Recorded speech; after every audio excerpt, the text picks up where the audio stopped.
Off we go!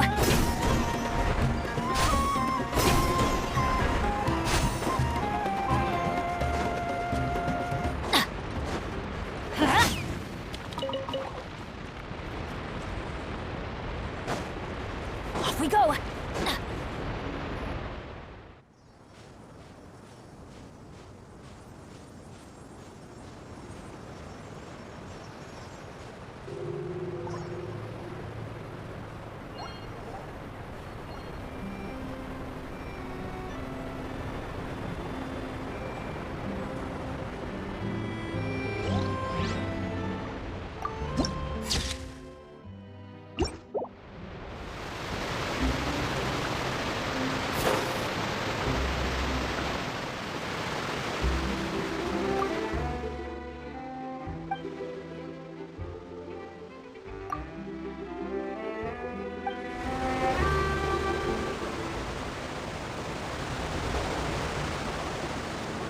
Welcome to the Clementine Line Aquabus. This boat tour will take you to the magnificent Court of Fontaine, the most important city in our nation. I'm Aval, and I'll be your tour guide for this trip. Even though I'm not as reliable as Elfan from the Navia line, I'll still do my very best. And if you're dissatisfied with anything, feel free to let me know right away. Oh, wait a sec. Please contact a staff member with your feedback after reaching the station, and we will address your concerns as soon as possible. Back on topic. The destination of this trip will be the Court of Fontaine. If you'd like to learn more about the latest technological developments in Fontaine, the hottest new trends in cuisine, or upcoming sensational trials, please subscribe to the Steambird.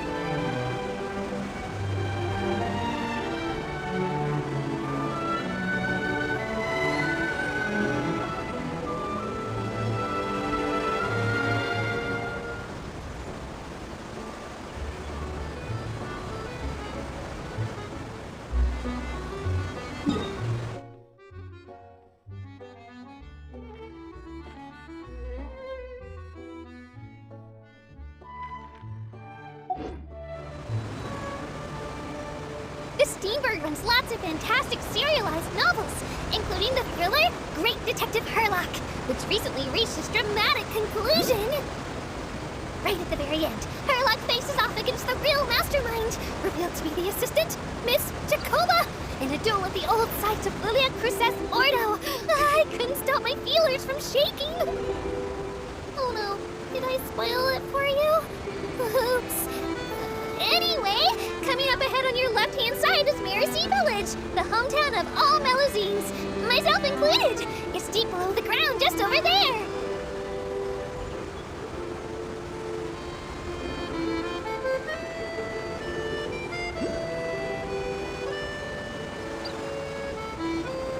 We will now pass through Poisson Tunnel. Now that I think about it, very few people tend to take this line. Maybe it's because humans don't really like deserts? After all, the most popular route in and out of Fontaine is through Liyue's Tenue Vale. I've heard that in places with lots of sand, even Clockwork Mega will start to malfunction. I mean, no rational person would try to cross a vast, hot, and dry desert to get to Fontaine, right? I'm so sorry. I didn't mean to imply that you were irrational.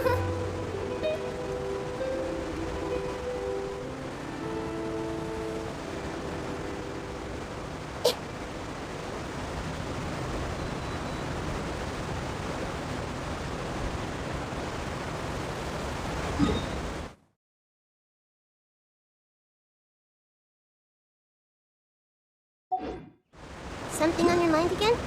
Let's work through it together. Two heads are better than one.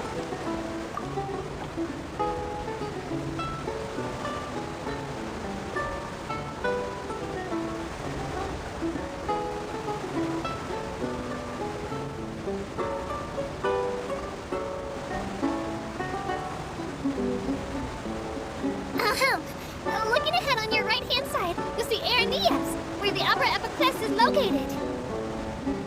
Do you see that really tall structure? I once asked Elfin, what's that big old thing? She said, no clue. What's the use of learning the meaning of things? But anyway, Fen is a super amazing and super friendly Melody. If you have a chance, you really should take the Navia line and listen to her tour. Behind me is the destination of our tour, the magnificent Court of Fontaine. Please take all of your personal belongings with you when you disembark.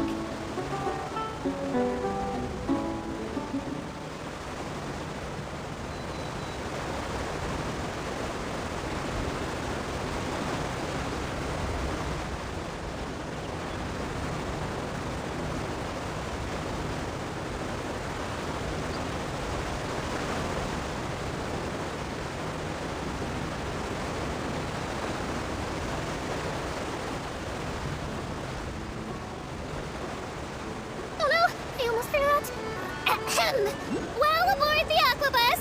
Please keep your head, hands, and other body parts, as well as your canes, swords, cameras, and other personal items at all times. The Aquabus operator bears no responsibility whatsoever for any injury or loss incurred as a result of disobeying the rules. Maybe it's a bit late for the disclaimer.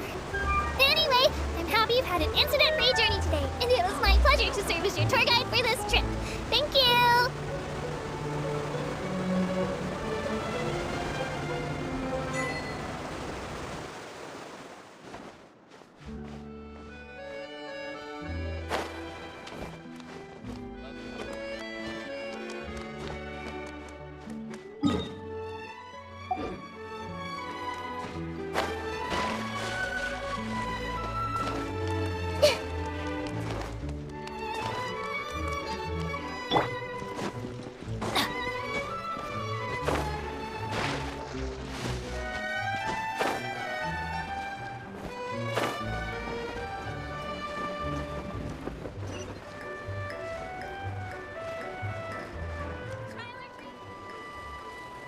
Seriously? But, Mr. Morris, I don't understand, sir. How can you only be telling me this now?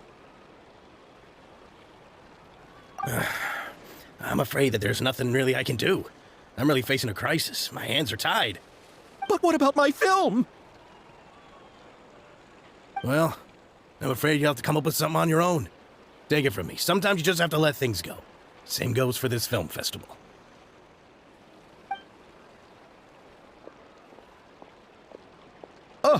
Oh. Hey, isn't it Xavier? So he's back in Fontaine now. Xavier! Oh, why, if it isn't the dear Traveler and Paimon. I really didn't expect to bump into you here at this time. Well, I was doing just fine until I received some terrible news just now. The investor I was working with for my upcoming film has fallen upon some hard times and is no longer able to provide the promised amount of funds. Can't you just find a different investor? Unfortunately, that's not how it works. We had signed an agreement specific to the Fontanalia Film Festival, stipulating that I cannot work with any other investors until the festival is finished. The Fontanalia Film Festival? What's that? Oh, is this your first time participating in Fontaine's Fontanalia Film Festival? Then allow me to fill you in. The Fontanalia Festival was established to commemorate the legendary Loch Knights, who went on a quest to search for the Oceanids and eventually welcomed the Hydro Arconageria. The holiday is deeply connected to the founding of Fontaine, as well as its unique laws and trials. It's one of the most important festivals for this nation. But what's with that weird expression on your face? It's like you're trying really hard to remember something. I was just trying to recall the exact description from the books, in order to avoid any unnecessary arguments over semantics. I usually try to recite things straight from the source. Well, either way, Paimon thinks she gets it now. It's just like the Windbloom Festival in Mondstadt, and the Lantern Rite in Lille. Yes, those are festivals of a similar variety. Who doesn't like a good festival? And just like those of other nations, Fontaine will hold a plethora of events around this time each year. To commemorate the Loch Knights, people will imitate them by putting on special costumes, raising golden cups, and going door to door asking for pure water. But a few years ago, Lady Farina started to find the whole idea a little drab, and so decided to change the part about pure water to sweets. That really doesn't surprise Paimon at all. The whole thing seems more akin to a carnival now, and it's quite popular among the kids. Every year you can hear a bunch of them saying, "Trial or treat." Oh, that sounds pretty fun. But how does that connect back to the film festival you mentioned? Ah, yes, it appears I've strayed off topic. I just got too excited after seeing you. Let me get back to the point. The Fontinalia Film Festival is an event proposed by the Fontaine Film Association this year. Now that film technology has matured as a medium, it's the perfect time to introduce more people to the art form. During this time, people may submit films to be evaluated, and the entry with the highest score will be given the Farina Award by the association. The what award? The Farina Award. You know, after the Hydro Archon. They coined it while Lady Farina was still in power, but even though things have changed, no one has made any motion to update the name. Perhaps everyone still thinks of it as a pretty appropriate name. Even though she isn't the Hydro Archon any longer, Lady Farina is still Fontaine's superstar. Anyone with eyes can see the way she shines on the stage. Huh.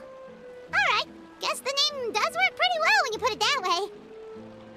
Oh, but who would have guessed there'd be an issue with the funding? How will I ever explain this to Miss Chiori? Not to say all the other actors who traveled all the way here from Inazuma. Chiori? Sounds familiar. Where have we heard that name before? Yes, that's her. I asked her to oversee the event's art direction, including the design of the actors' costumes and appearances. Oh, Paimon remembers now! Navia said that her clothes were designed by Chiori, and Kirara's outfit too! How to describe her? Well, she tends to be pretty direct and can be very forceful when it comes to dealing with people. The fashion world in Fontaine has dubbed her the Thundering Seamstress. Her remarkable designs have led many Fontainians to become very interested in Inazuma. Anyway, Chiori is acquainted with all the actors I've invited from Inazuma. Without her help, I don't think I would have been able to get such an international cast for the film. She really is a kind soul. Who are the actors from Inazuma? Do we know them? Why don't the two of you accompany me to the Aquabus station to welcome them? Judging from the time, the Aquabus should be arriving shortly. Chiori will be waiting to meet me there as well.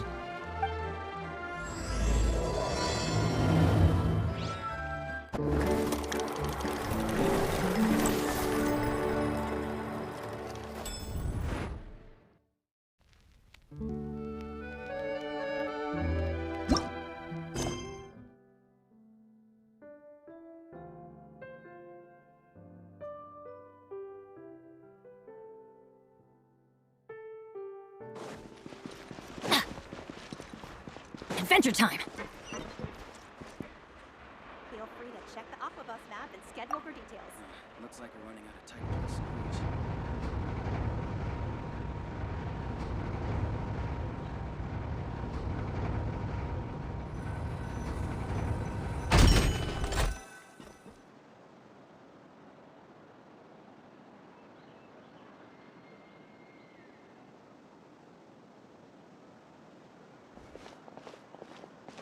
Miss Chiori? Your talk with the investor sure went fast. The Aquabus hasn't even arrived yet. Oh? And who are they? Allow me to introduce you. This is the Traveler and Paimon. Pleased to meet you. Likewise! We've heard the owner of Chioriya Boutique is a skilled seamstress, so it's a real pleasure to finally meet you in person. Thank you. I strove to create an outfit that matched her high social station as the demoiselle. So tell me, what happened? I can tell the conversation didn't go quite as expected. Well, it's like this.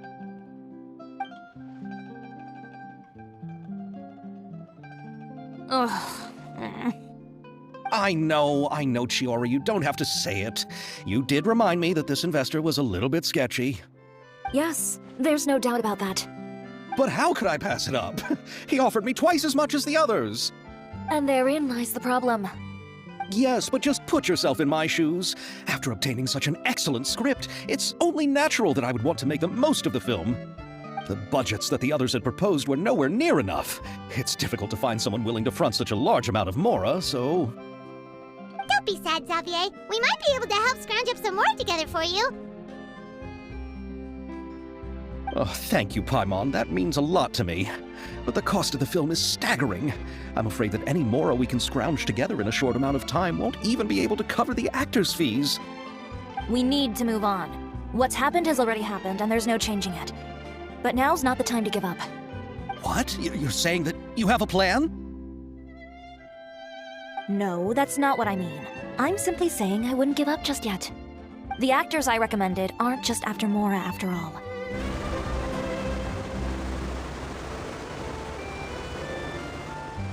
Really? And where do you live? We Malazines live in Marcy Village. The only way to enter is from underwater. Oh, you must be pretty tired after work every day, right? I mean, you have to swim all that way just to go home. We are so thoughtful. But some Malazines choose to live in the Court of Fontaine because it's so much more convenient. This is our stop. Oh, we've arrived, but I haven't even finished chatting with Abel yet. I also enjoyed Abel's introductions to Fontaine along the way. Everything you described was so clear and detailed that we can't help but want to hear more. Thank you so much. I'm usually working here on this aqua bus, so I hope I'll have the chance to see you again. There are still many more places I'd like to introduce to you. Welcome to the Court of Fontaine. Shiori, you sure have changed a lot. This is the first time we've seen you since you left Inazuma. I haven't realized it's been so long. I was in such a rush when I left that I didn't even get to say goodbye. Thank you for extending the invitation, Mr. Xavier. I'm looking forward to a fruitful trip here in Fontaine. It's an honor to have the head of the Kamisato clan visit us. So they're who you meant when you said you had actors coming from Inazuma? Oh, it's the Traveler and Paimon. Wow, what a coincidence! Ayaka and I were just talking about you on the way here. Are you also here for the film? We just ran into Xavier earlier and came over with him. But I'm not an actress. Sir Kamisato and Lady Ayaka are the real actors here. I'm just tagging along with Ayaka to have a good time together. About that, I mean, how was I supposed to contact you when I was making preparations for the film? I figured you were probably busy, and I didn't want to disturb you. So I could only keep you in the back of my mind while I sought other actors to play the lead roles in the film. I had been thinking about a surprise reunion with you during our trip here, but you still managed to surprise me first. Oh, so you all know each other already! My, what a coincidence! What are the chances everyone could be brought together here like this? Why don't we go to Hotel de Boer and catch up over a meal? I've already made a reservation. Huh? Did you reserve 2 spots for us too? Yes, of course, of course. I'll be sure to tell the boss to serve a few more delicious dishes just to make sure there'll be enough food. Very well. Then please, kindly lead the way, Mr. Xavier.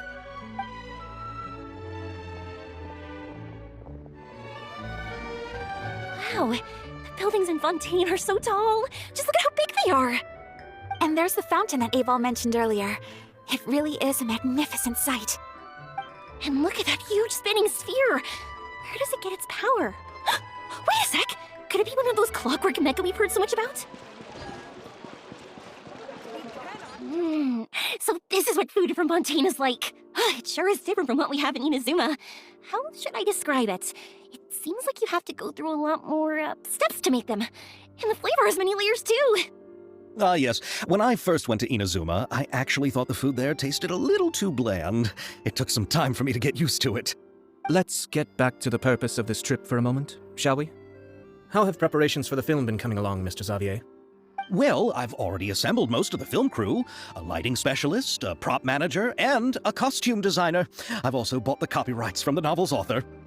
Oh, it's called The Two Musketeers, right? I read the script you sent me on the way here. The story is pretty good. Originally, I was planning to start filming as soon as Sir Kamisato and Lady Ayaka arrived in Fontaine, but I'm afraid I've run into a bit of a problem. Oh? What is it? It has to do with the film's investor, Mr. Morris. He suddenly informed me this morning that he's encountered some financial trouble and will be unable to release to me the amount of funding agreed upon. It's said that Fontaine's legal system is well developed. If he has violated the contract, then can't you simply take him to court over the matter? Well, I'm still more concerned about filming. Even if I were to take him to court, I'm afraid it would take months before the case could even be heard. Then, Is there a way we could raise funds ourselves to solve the problem? I've considered that option too, but unfortunately, it's difficult to gather such a large amount of mora on such short notice. Besides, we have to consider the film festival's submission deadline. Mr. Xavier, if Ayaka and I were willing to perform for free, would that resolve the problem you are currently facing? What? No, out of the question. To have you come all this way just to act for free? Oh, no, that won't do. There's no need to worry, Mr. Xavier. My brother and I had actually intended to work for free after receiving your invitation. Inazuma has only recently reopened its borders, and needs to strengthen its relations and cultural ties with other nations. We didn't have many collaboration projects with Fontaine in the past, so we hope this trip would serve as a good start for the future. Indeed. You could say that's the real reason why the Yashiro Commission agreed to come to Fontaine. I understand, but having you two act for free just doesn't seem right. Not at all. While we're officially here to conduct a cultural survey of sorts, we must express our sincerity if we want to establish formal cultural ties with your nation. This film will serve as proof of friendly cooperation and cultural exchange between Inazuma and Fontaine. It's my hope that the film can be finished and released as smoothly as possible. If you still don't feel comfortable with this arrangement, I would also be more than happy to be introduced to some other renowned individuals in Fontaine's literary and artistic circles. All right, I'll do as you say. Thank you so much. I'll make sure to cobble together enough mora now, even if it means selling my house, my camera, and every single family heirloom. Come on now, no need to go that far. I'll also help you out as a brand sponsor. Me too. Even though I didn't bring much more to spend on this trip, it's still better than nothing. You are too kind, all of you. I really don't know how to... Ew. All right, enough about that. Now that we have Xavier's savings, my support, and 2 leads who are willing to act for free, I think we will be able to make this happen. So, instead of mora, you'll help with filming and production. Oh, but how can we help with that? We don't know much about making a film. All right, pull yourself together, Xavier. Tell us if there are still any open positions left among the crew. All right. Let me think. Manage logistics. I originally wanted to personally serve as director, but I've been too busy working as the producer. So the positions of director and director's assistant will also need to be filled. Paimon knows what the director and the logistics support person do, but what's a clapper loader? The clapper loader is responsible for using the clapperboard to record and organize the information of each shot when the camera operator begins shooting. The work requires both patience and careful attention to detail. A clapperboard? Oh, you mean the thing they hold that goes clap whenever they start filming? Yes, that's right. Are you interested in that job? For sure! Paimon's always wanted to try that! All right, then you'll be our clapper loader. I can find someone from the store to help with logistics. What do you think, Xavier? Oh, fine by me. As for our camera operator, I was thinking of letting the Traveler take the role. Oh, he's great when it comes to using a camera. Paimon can't even count how many things we've taken photos of during our journey. Yes, that's also what I was thinking. I noticed the Traveler had an eye for photography and composition when we worked together previously. I'm sure that's due to the traveler's journey across Devat and all the places they've seen. After so many adventures, using a camera must be second nature by now. What do you say, Traveler? Are you interested in the job? Thank you. It really means a lot to me. Come on, friend. Let me give you a big warm hug. So all that's left for us to find is a director and an assistant. Oh, me! I want to be the director's assistant. All we need to do is help the director, right? I can handle that. All right, then all we need is a director. Oh, all the well-known directors in Fontaine are probably also busy working on their own films these days. I'm not sure who will have time to help. Oh, Farina helped out a theater troupe recently by serving as an artistic consultant. She could be a good director, right? Besides, it's not like she has anything else to do right now. Farina? Do you really think Lady Farina would be willing to help us with our humble project? Isn't that the name of Fontaine's Hydro Archon? My brother has already informed me about what happened here in Fontaine. Yep, that's her! She helped out a theater troupe not too long ago, and now she's taking up work as a director. Well, I saw that musical. Her performance was perfect, and the storyboards were also excellent. Don't let her former identity intimidate you. She's the best candidate we can think of right now. You'll never know until you give her a shot. Fine, you're right, Shiori. I'll do anything for the sake of my film. Anything! Then I'll have to ask the Traveler and Paimon to show me the way to Lady Farina's residence. I just hope she'll agree to help. Do you need us to also come along? No, there's no need to trouble you with this. Besides, you've just arrived in Fontaine, and I'm sure there are many places you would like to visit. Just leave this task to me. It's part of my duties as the producer. Very well. Then we'll be waiting to hear the good news. I'll go with you. By the way, you might want to consider bringing a gift. And don't worry, we won't simply drop you off at Farina's place. We know Farina pretty well by now, so having some familiar faces there should help your chances. Besides, the whole thing was our idea in the first place. All right, then I'll start making preparations. As for the gift... A gift for someone who was once seen as the Hydro Oricon. I wonder what she would like. I recall that Lady Farina once fancied a clockwork ring, so perhaps I should get another exquisite clockwork contraption for her. Huh? Can't we just bring some desserts like the Fontinalia mousse? But wouldn't that be a little too cheap? She does like desserts, though. Isn't the Fontinalia festival happening right now? I heard Abel tell us on the Aquabus that Farina introduced the tradition of going door to door and asking for sweets. To do something like that, she must have a Gift real is sweet too tooth. fancy. It might actually make her feel more uncomfortable. Alright then, let's go buy some Fontinalia mousse! But will that really be enough? We'll be asking her to do a lot of work, you know. You're right. We need to further sweeten the deal. Huh? You want something even sweeter than Fontinalia mousse? Yes, we'll need a gift that's sweeter than any dessert in the world. Well, what could that be? Your words of praise.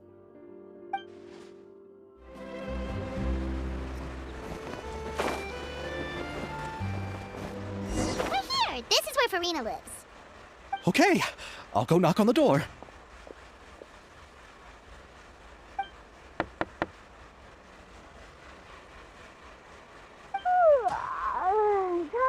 Coming. Seriously, who's knocking before afternoon tea? Who are you?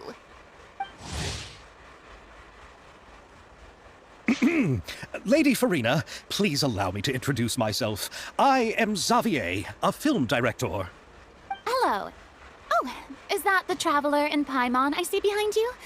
And who's this? I'm Chiori. Ah, the one from Chioria Boutique. Hello, hello. So, what are you all doing here? Do you need something? Did you just get up, Farina? It's already past noon, you know. Huh? Oh, Paimon means the weather is so nice in the afternoon and the sun is so warm. Just like how you make us feel. Sleeping in late is a really smart idea. No. I was just up late last night reading some novels.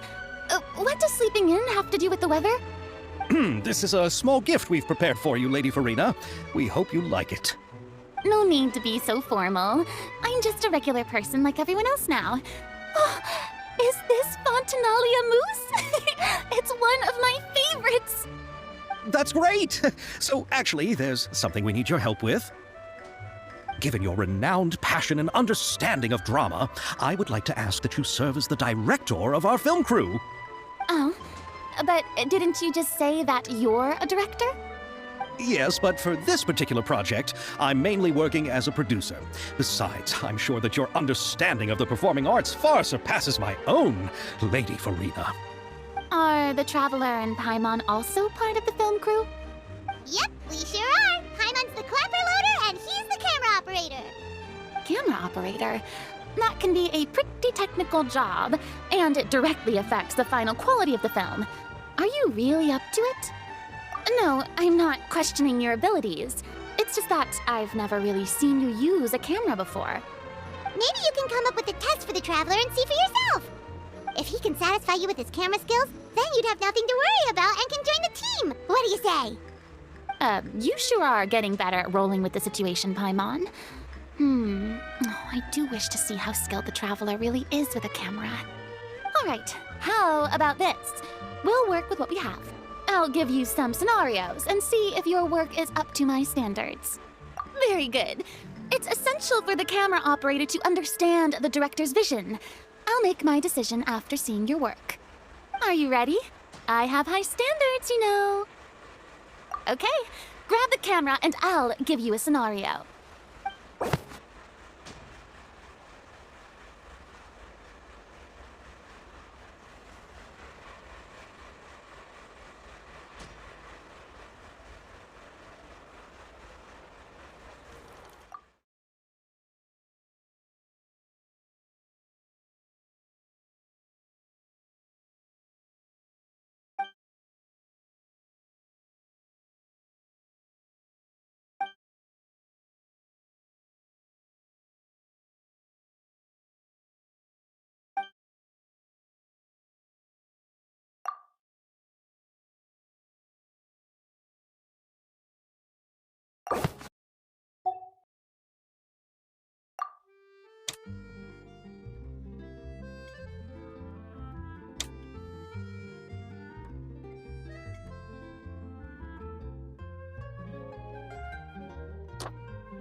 It appears that you have more skill than I thought.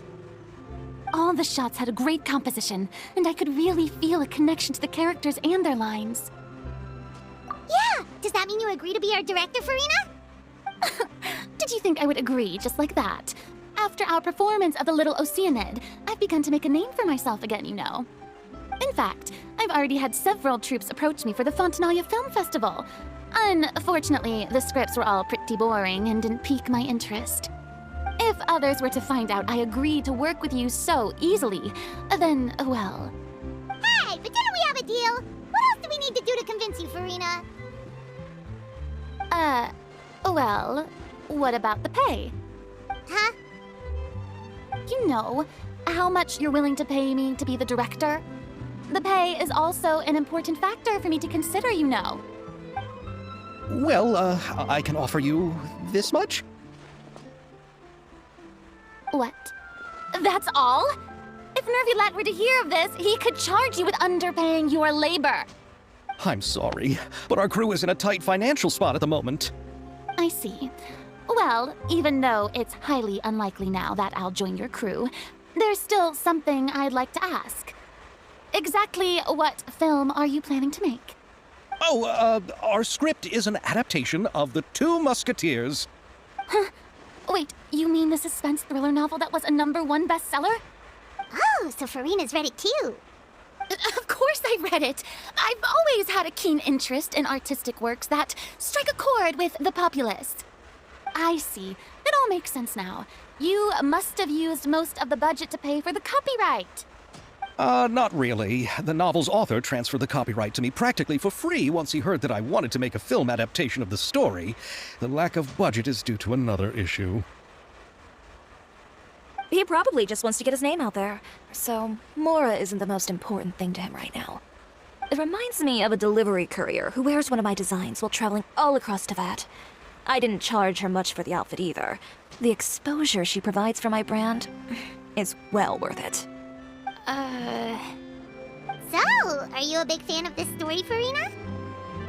Well, it's alright. The pacing of the story is good, but the character relationships could use some work. When I was reading it before, I always felt like some things were left on a rather unsatisfactory note. I have high standards, you know. Ahem, Mr. Xavier, if, hypothetically speaking, I agree to be the director, how much freedom would I have in terms of script revisions and creative interpretation?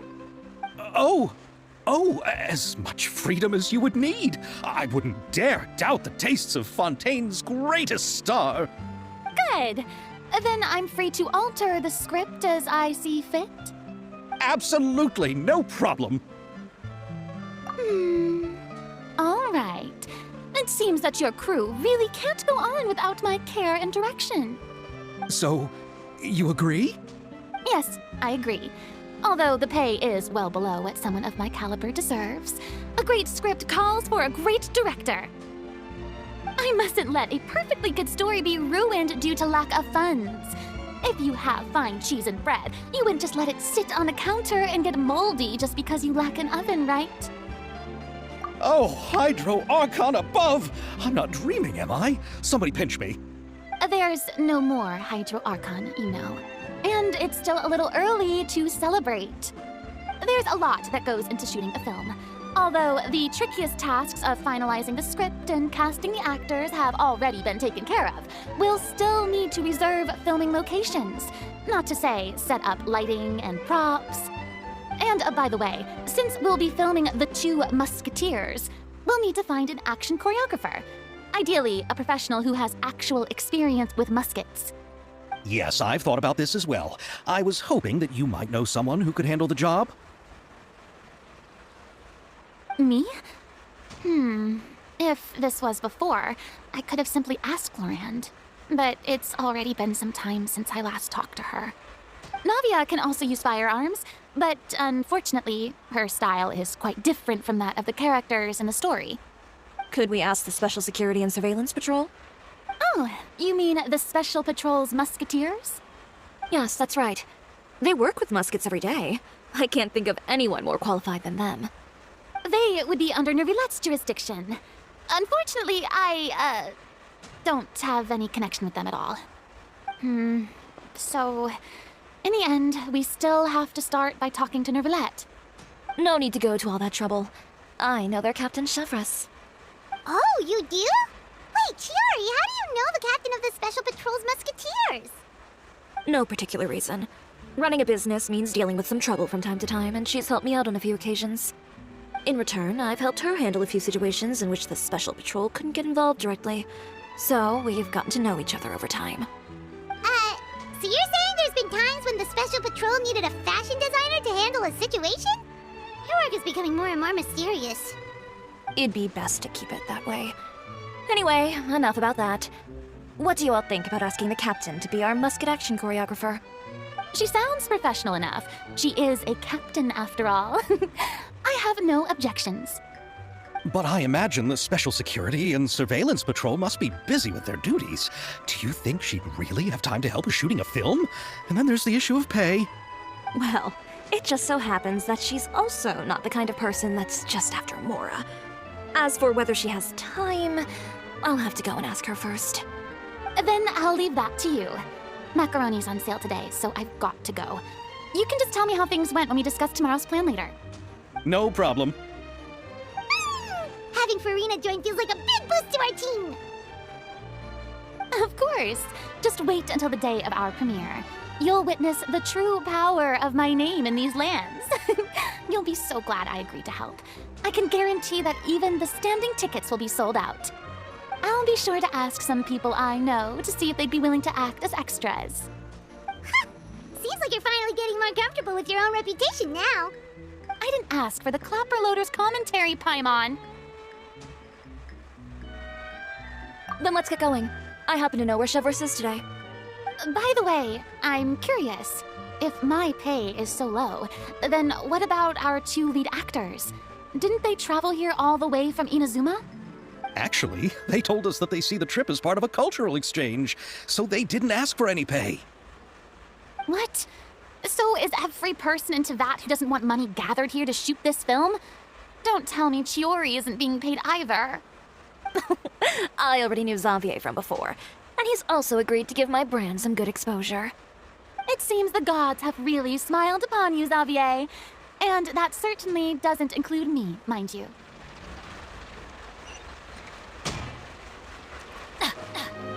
Adventure Team! All right, this is the place. But where's the captain? There's hardly anyone around here. She's over there. The one with an eye patch reading in front of the newsstand. Oh, her! Paimon could tell there was something different about her. She seems kinda intimidating. Please wait here for a moment. I'll go fetch her. She's working now, so you might not want to get in her way. Working? But isn't she just standing there and reading a novel? Just trust me. Oh, alright, let's see what happens then. Chiori sure is a mysterious person. She claims just to be a fashion designer, but she knows all these powerful people. The court of Fontaine isn't particularly tolerant of visitors from overseas, so it isn't easy for a foreigner to promote their brand here, even more so in the competitive world of fashion.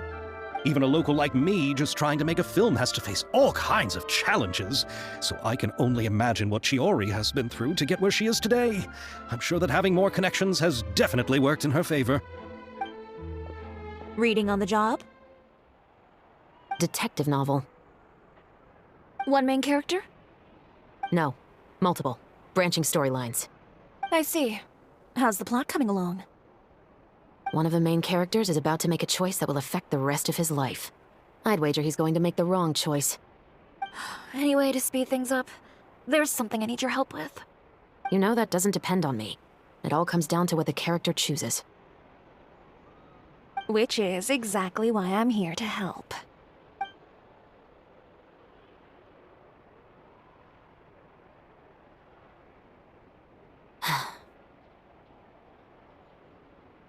All right. It appears he made the wrong choice in the end. Halt! Huh? What's going on? Hand over whatever you're holding. Oh, it's just a book. I didn't buy anything else. Then I'm sure you wouldn't mind letting me have a look. Excuse me, officer. I don't mind you standing around here, not purchasing anything. But I'd prefer if you didn't disturb my customers. It's bad for business, you know. Don't give me that act. You won't be able to get off so easily either. I am Chevreuse, captain of Fontaine's Special Security and Surveillance Patrol. I will say this one last time. Hand over whatever you're holding at once. And before you do anything unwise, let me remind you that I'll have you on the ground before you can even think about making a run for it. All right. I'll give it to you. But please let me say something first. If there's any contraband in that book, then the shopkeeper here is the one who slipped it in. I don't have anything to do with this. Why, you trying to leave me on the hook, huh? You were the one who said you wanted it. Save it for the interrogation room. Take them away, Letelier.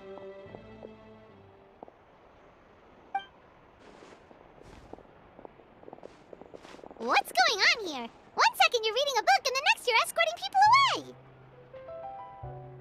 And who are... Oh! Aren't you the traveler who's been all over the papers recently? Chiori, I'm assuming what you wanted to ask me about has to do with them, right? Maybe I can let you in on what's happening then. Now that Vache has been brought to justice, no new shipments of synth will be made and distributed to sellers.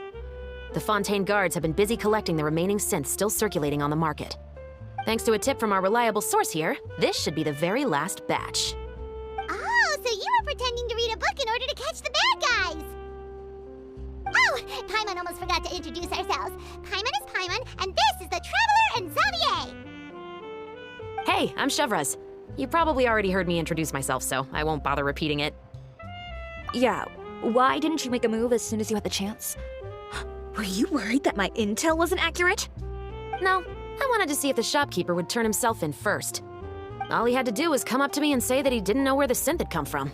If he did that, then I wouldn't have had to press charges on him. He had the whole day to turn the synth over to Chevraz. But instead, the moment I came up and blocked Chevraz's line of sight, he took the opportunity to sell it off.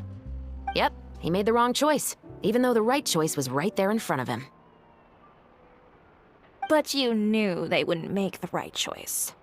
Yeah, I knew. I was just hoping I'd be wrong for once. Enough about that, though. What did you want to ask me about? Oh, you see, it's like this.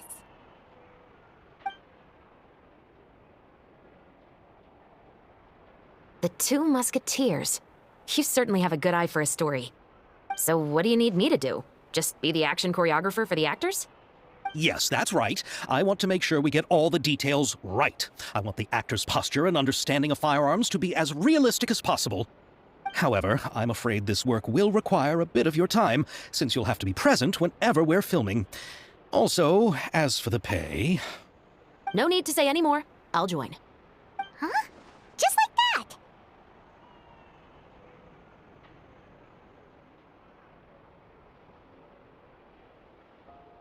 Really?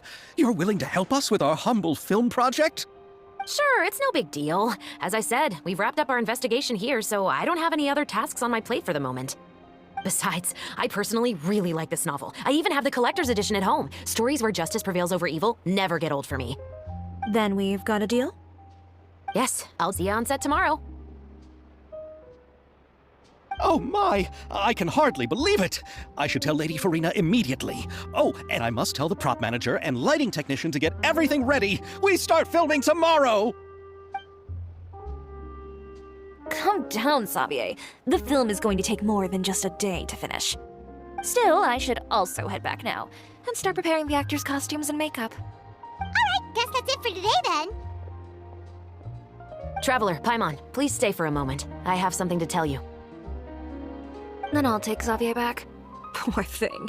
He's so excited that he can't even walk straight anymore. I don't want to spend our first day fishing our producer out of the fountain.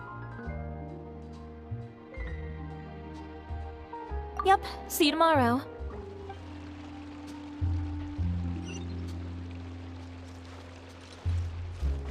So what did you want to tell us, Chevraz?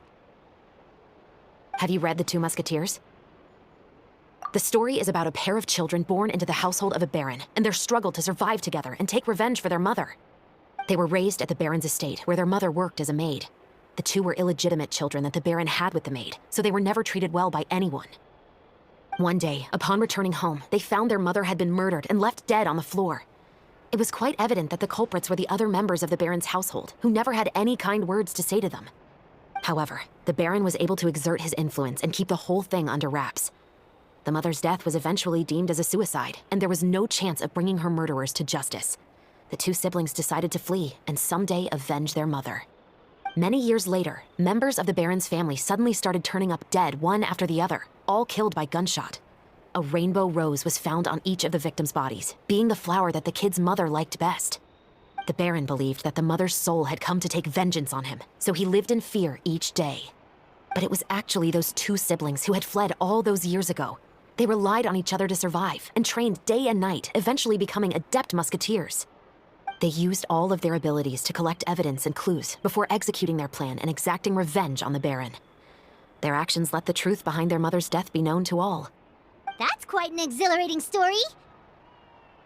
Yep, The Baron got what he deserved for his evil deeds, and justice was able to prevail. It was just the kind of story I enjoy. Oh, so is that why you were so willing to join our crew, Chevroz? You could say it was one of the reasons. Oh, you mean there were other reasons too? I've read the reports about you. Whether it was at the trials or when you lent your hand to resolve our nation's crisis, you've shown that you've got a strong sense of justice, as well as a great mind for deductions. Yes, you're as sharp as I expected. It seems you've experienced many similar situations before. There's been a recent murder case involving muskets. The perpetrator's methods appear to be very similar to what is described in the novel. Huh, really? But Paimon didn't see anything about that in today's papers. The Marechaussee Phantom hasn't yet released any information to the public because the investigation is currently at a standstill. The murderer is extremely cautious. A murder involving firearms? But not that many people use those in Fontaine, right? Impossible. We perform a routine inspection of our firearms and ammo reserves every day. If one of the weapons had been fired, it would stick out like a sore thumb. Besides, I trust the members of my platoon. However... Well, that's all I can disclose about the case today. Huh? What do you mean? I hope you all can go back and get some shut-eye. You can decide tomorrow whether or not you'd like to join the investigation with me. I'm aware this might not be the ideal time to add more to your plate, but the more capable people we have, the better the chances that justice will prevail. Carrying out investigations isn't actually supposed to be our responsibility. Our job is to apprehend the perpetrators. Finding them is really up to the Marechaussee Phantom. You could say I'm taking part in the investigation out of personal interest. I don't want people to see muskets in a negative way, and also, I'm concerned about the similarity between the crimes and the story. You mean they might be connected somehow? I suspect so. Just to make myself clear, this is not an order, nor is it a deal of any kind. It's a request, nothing more. If you two have any interest in the case after we finish filming tomorrow and are willing to assist me, then I would be most grateful. What do you think, Traveler? Yeah, you're right. Paimon's getting a little tired, too. We've really been hustling all day. You'd better head back and get some rest. It's good to keep a calm mind, especially when you're about to make an important decision. Otherwise, when the moment comes, you might end up like that shopkeeper and not even realize that the right choice is right there in front of you. Ayaka, Yoimiya, you're already here! Good morning. Xavier said yesterday afternoon went well. Yeah, and how about you, Ayaka? What were you up to yesterday? After we split up, Ayato went to see Udex Nervillette at the Palais Marmonia. I was originally thinking of going with him, but he said he could manage it himself. He told me to go see the sights around Fontaine and to enjoy the local culture. So I rode the aquabus with Yoimiya and visited the Opera House on Aranias Island. Yeah, you wouldn't believe what we saw there. 2 mechanical puppets that were dancing together. You've already seen them. Yeah, those two. Amazing, aren't they? We sat and watched for quite a while. It was mesmerizing. Like we could keep watching them forever. Oh, it was the same for us the first time we saw them, too. Afterwards, we went swimming at the beach. Well, diving, to be exact. It was the first time I ever breathed underwater. I held Ayaka's hand and we counted down together. 3, 2, 1, and then splash! We were beneath the waves. At first, I didn't dare to open my mouth.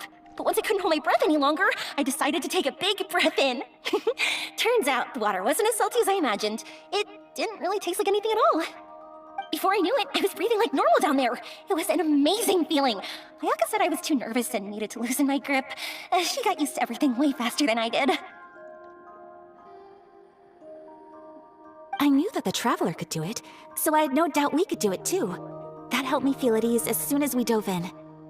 The underwater world in Fontaine truly is beautiful. I love seeing the romaritime flowers blossoming underwater, like little candles lighting up the streets at night. Yeah, and there were so many creatures that we've never seen in Inazuma. Like those fish that shimmer like a sword blade. Whoosh! Oh, and those big fish that call when they see people. Ooh. Oh, you mean Hunter's Rays and Blubber Beasts. I just love the name Blubber Beast. Just wait till Pops and the others hear about this. They probably won't believe a word I say. Yoimiya was down there for quite a while. It was dark before we finally rode the aquabus back to the city. I figured she'd want to sleep in today. Yeah, even I was worried I wouldn't be able to get up. I still felt like I was drifting in the waves when I went to sleep last night. But as soon as I woke up today, I remembered that we'd all be shooting a film together, and I was ready to go. Speaking of the film, where's everybody else? My brother and Xavier were speaking to the restaurant owner about using the place as a filming location. They should be here soon. As for the others, We're here. Please excuse my tardiness. I just finished the Special Patrol's 6-mile morning jog. Wait, 6 miles?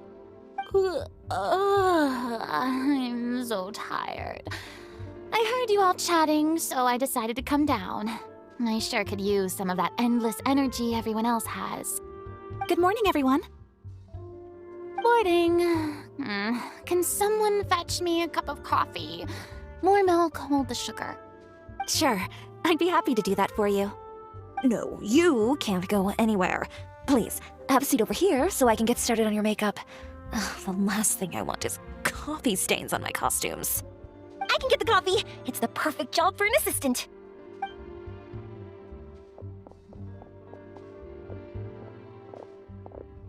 So much energy. Seriously, what's her secret? Oh, Yoimiya's always like that. But you sure look exhausted, Farina. It's because you're not used to waking up so early, huh? Of course not. I spent the whole night reading the novel from cover to cover, marking sections that either need to be omitted or adapted.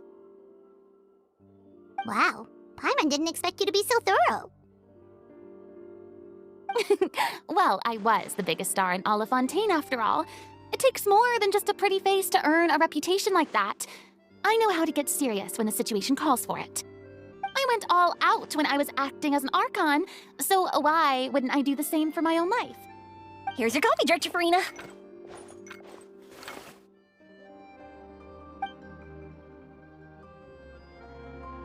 Oh, thank you. The sound of being called director and the aroma of coffee feels almost as refreshing as hearing the birds chirping in the morning. Oh, it seems everyone has managed to arrive on time. We've reached an agreement with the restaurant owner. We are free to use the second floor to shoot our film. Really? That's great! He is really looking forward to our film, and hopes that providing his restaurant as a filming location will attract more customers. Well then, Mr. Xavier, I'll leave the rest to you. Okay, thanks. First, I'd like to introduce our new members. This is our prop manager, Veronique. She'll be in charge of all the film's props and items. And this is Bono, our lighting technician. He'll be in charge of lighting and illumination to set up each scene's atmosphere. Wow, sure feels like we have some real professionals joining the crew now. First of all, please allow me to first express my sincerest gratitude to everyone in the crew. When my investor informed me yesterday that he wouldn't be able to provide the funds, I really thought that this was the nail in the coffin for this film. I had no idea that I'd find so many people willing to help me on such short notice. Thank you. Thank you all from the bottom of my heart. No need to be so cordial, Mr. Xavier. We're all honored to be a part of this. Your works made a profound impression on me when I saw them back in Inazuma. I am sure that someday, this film will be remembered as a prime example of cultural exchange between Fontaine and Inazuma. Yes, the story is the reason I agreed to join. I can't bear to even imagine what this film would look like without the very best director. Anyway, I would like to make a promise to everyone that as the producer of this film, I'll do whatever I can to ensure that everything goes as smoothly as possible. This is not just my film. It also embodies the thoughts and feelings of every person here, as well as the endless effort we are about to pour into it. So, without further ado, the Two Musketeers will officially begin filming now! You may take it from here, Director Farina. All right, listen up, everyone.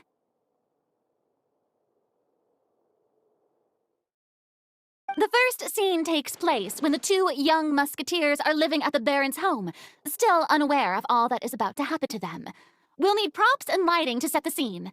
Our lead actors can go get their makeup done, and extras, please take this time to go over your positions. Whoa, seems Farina's really kicking things into gear as the director. Is everyone clear? I don't want anyone traipsing around the set like umbrella finches. All right, cameras will start rolling as soon as the set is ready. Let's make a film that'll make some serious waves in Fontaine. Not the kind of waves that drown people. I mean, the good kind of waves. Seems like she's still a bit traumatized by that. Anyway, let's go see if there's anything we can do to help.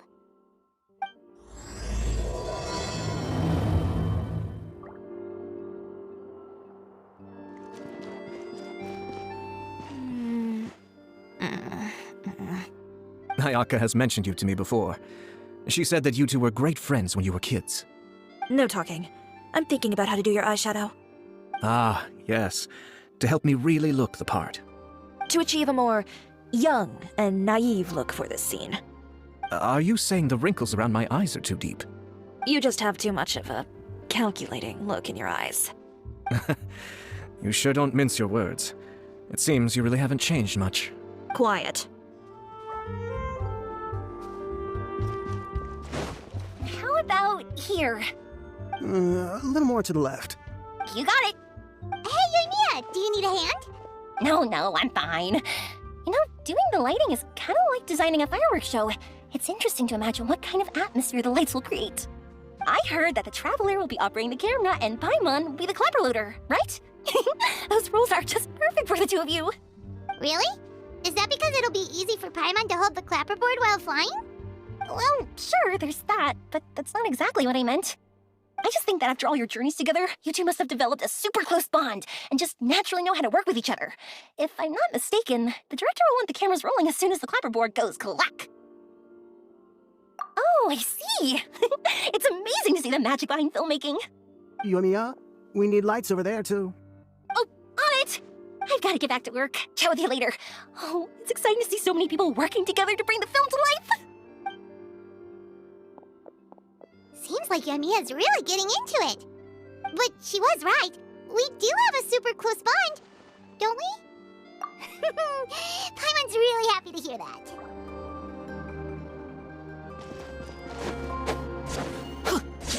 So, this is a real musket? No, it's just a prop weapon. Not bad. Have you seen a real musket before? Only in books and newspapers. I made this one based on the relative shape and proportions I saw in reference images. When we're filming, some special gunpowder will be applied around the muzzle, which will help create the flash and smoke effects of a real gun being fired. Which means it'll be up to the actors to portray the recoil. That's right. The sound effects for gunshots will also be added in post-production. Thank you, Veronique. I think I know where to start now. However, the musket's gears and firing pin could still use some work. Adding some wear on the metallic components will make them appear more realistic. Also, be sure to rub the muskets with some oil each time before we start shooting. That'll give the impression that the firearms have been well-maintained. Good point. You seem to know a lot, Miss Chevres. I assume you use these types of firearms on a regular basis? Yes, I perform routine maintenance on my weapons every day.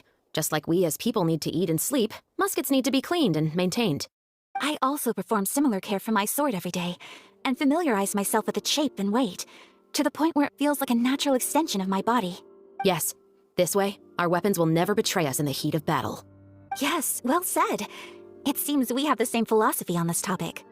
Oh, sounds like they found a common interest to talk about. Though these props differ from the muskets I use, I can still give you some pointers. Good. I look forward to your instruction. First and foremost, never point the weapon at anyone, regardless of whether it's a real or prop weapon or whether you're holding it or it's on the table. This holds for any time when you're not actively engaging an enemy. Okay, understood. When aiming the musket, extend your arm so that it's level with your shoulder, and use your eye to look down the weapon's sights. Like this? Not bad. Now, try saying your lines. This is the end of the road for you. Good. Now turn your body a little.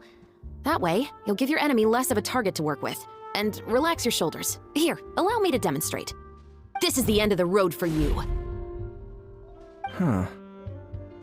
Excuse me, Miss Chiori.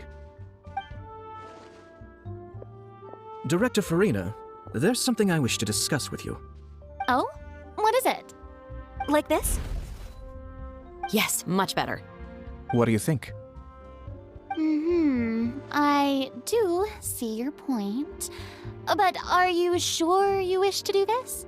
I believe it would be most fitting. Well, if you insist. All right, I understand. Miss Ayaka, Miss Chevres, could the two of you please come over here? Huh?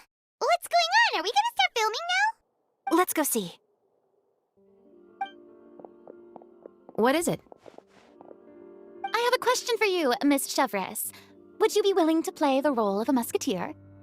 What? To clarify, I would like to turn over my role to Miss Chevres. But brother... Don't worry, Ayaka. I actually view this as a good thing.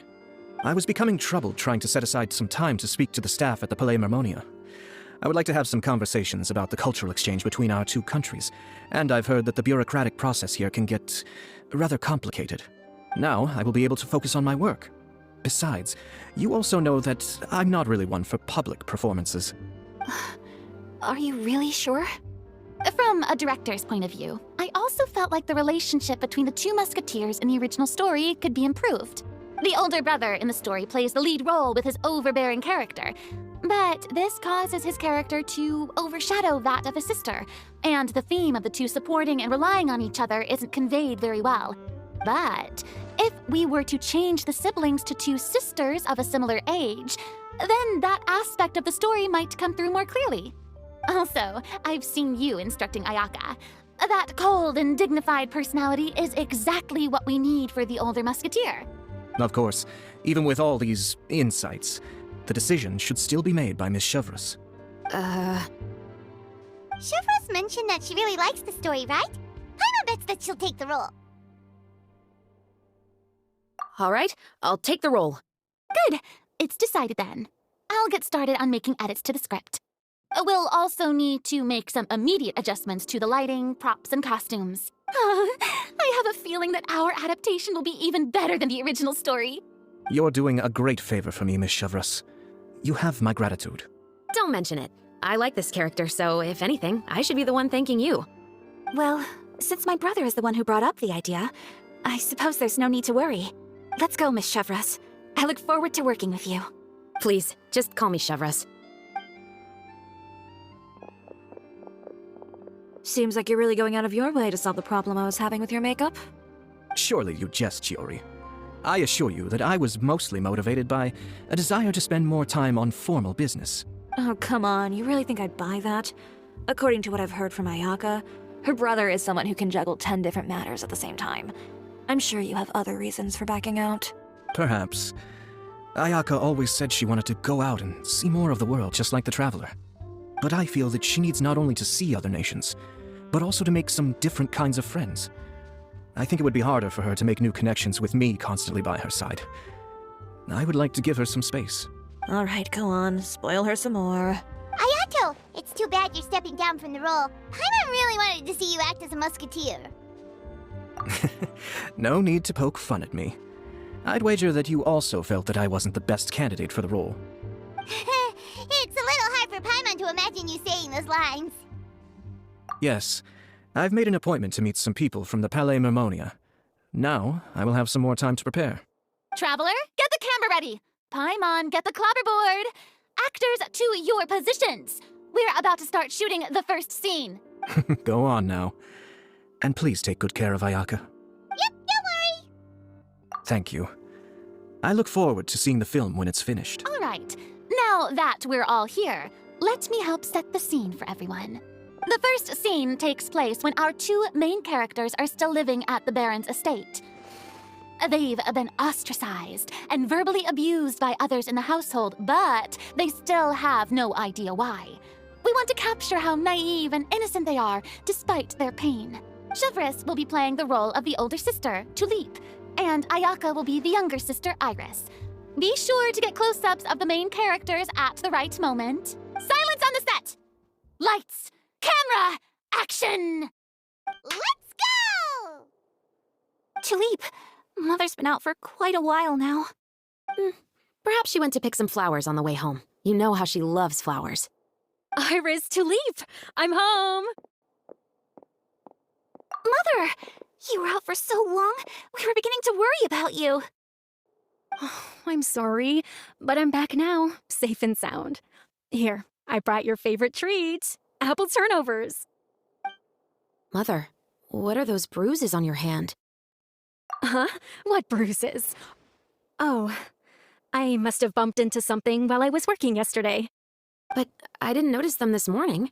Then perhaps they're from when I accidentally tripped when I was out just now. By the way, did you have fun playing at home? What's the matter, Iris? Well, we've realized that no one really wants to play with us. They even took Iris's doll and spat at us. And they even called us names. They said we were... Shh, it's all right, don't worry. Girl, it doesn't matter what anyone says. Don't listen to them. No one can define you with such words. You both have wonderful lives ahead of you. Just like your names. You will both blossom like beautiful flowers. Maybe your time to blossom hasn't quite come yet, but one day, you two will bloom more beautifully than anything else. Don't let the soil you're in now ruin your future beauty. Understand? My dear daughters. And cut! Not bad. The actor's emotions were all on point. Let's keep that take. Also, if our clapper loader could avoid shouting at the start of the scene next time. Oh, got it. Great. I was a little worried that my nerves would get the better of me. What about you, Chevros? I felt fine. The lines weren't too difficult at all. Seems like Farina must have adapted the role nicely. You two were great. I couldn't tell it was your first time acting in a film. You should have more confidence. Thank you for your encouragement. Positions, everyone! We'll move on to the next scene after we try a few more camera angles.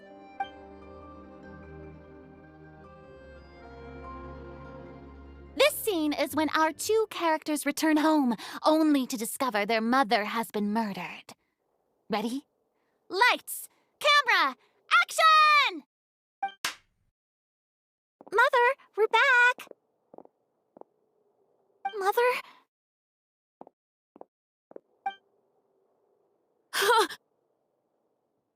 What's wrong, Tulip? Iris, stay away! Huh? Why? What's... Mother! Mother... She's...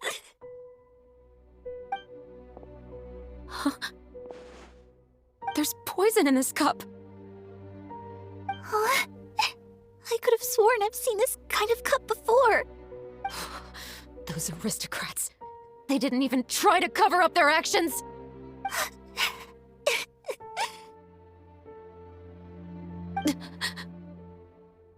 Iris, we need to leave this place. Leave? But now that Mother is gone, where can we even go? Anywhere. All I know is that we can't stay in this house. But are we just going to let them get away with this? We'll have our revenge, I promise you. Just not right now.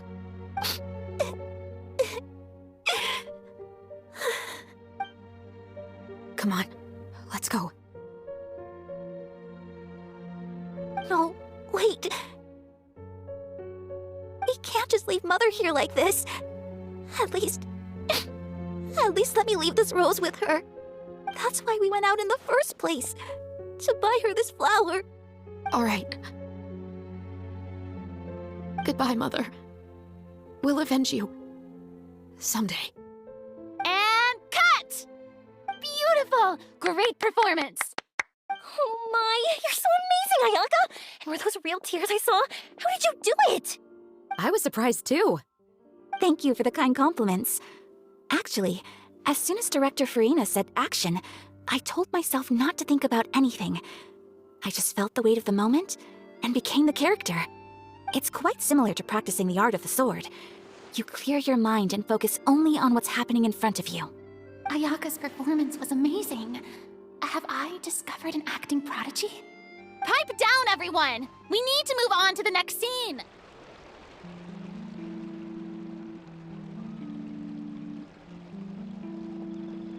Huh? Are we done already? But Paimon wants to keep playing with the clapperboard. How do you feel, Traveler? Is your arm sore from holding the camera all day? Good work, you two. You too, Shivers. You were quite the actress today. I've read this novel many times before. I have a good grasp of my character's mindset. Anyway, do you remember my request from yesterday? Oh, right! We were having so much fun that Paimon nearly forgot!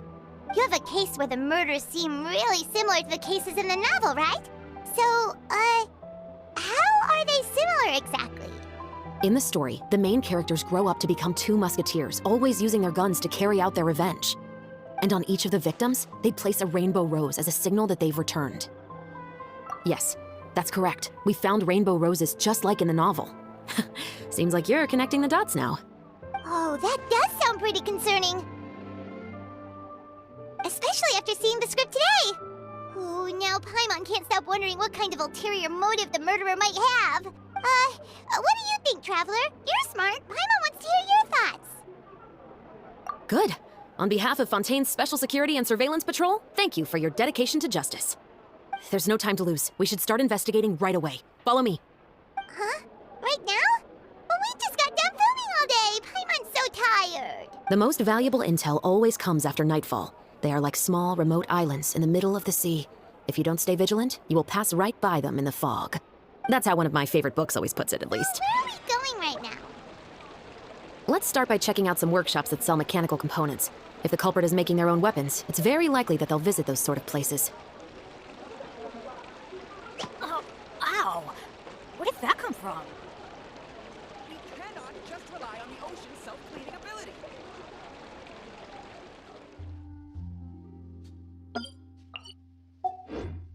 Ow! Where did that...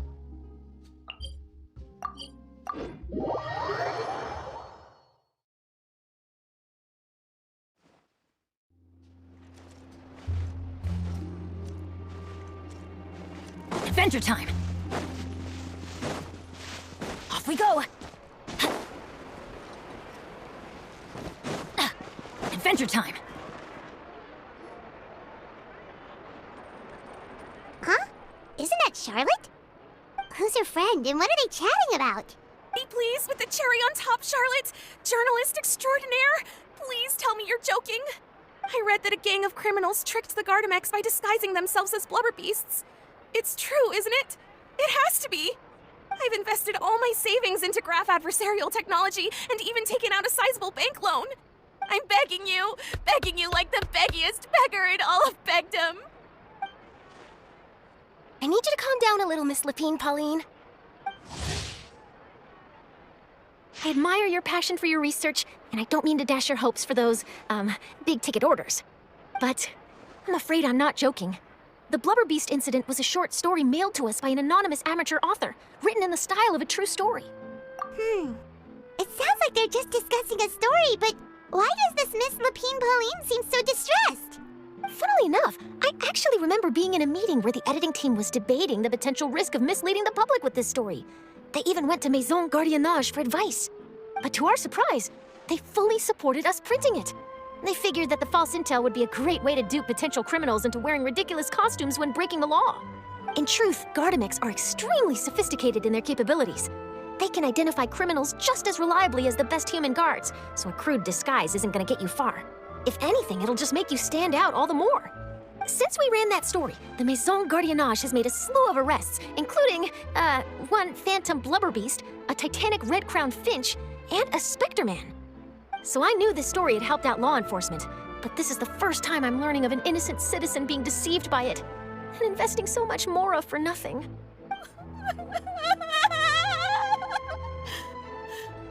Uh-oh.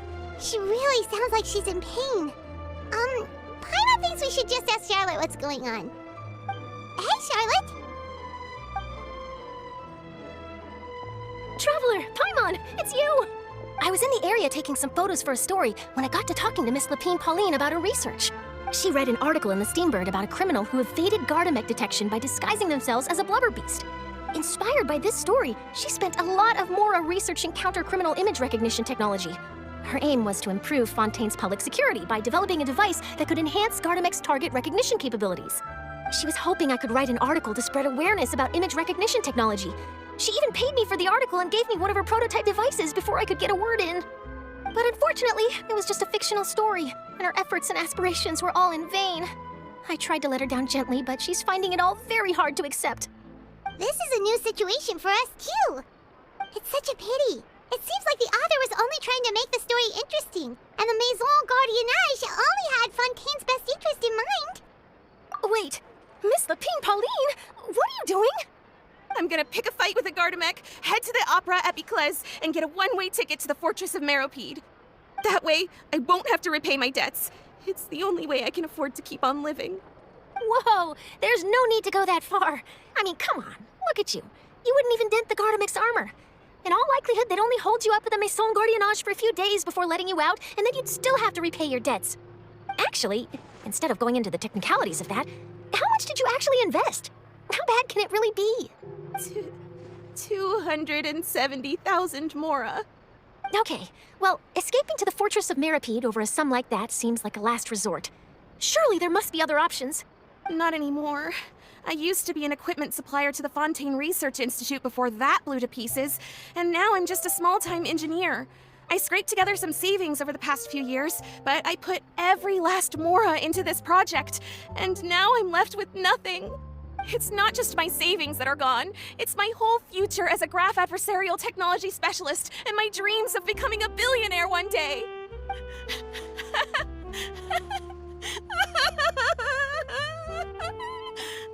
My life is— Don't despair, Miss Lapine Pauline. I think I know a way for you to turn this around. This prototype you've given me, the camera lens for image recognition sample collection. It's really quite something. You said you designed it specifically for high-fidelity image capture and analysis, yes? The rapid focal length adjustment is a very useful function in its own right. It's sure to make many journalists' jobs much easier. In fact, I'd say it has the potential to revolutionize Fontaine's news media. So your research efforts thus far are by no means in vain. The technology you've developed may have many applications that you've never even considered. Really? Absolutely. I've been working as a journalist for the Steenbird for a long time now.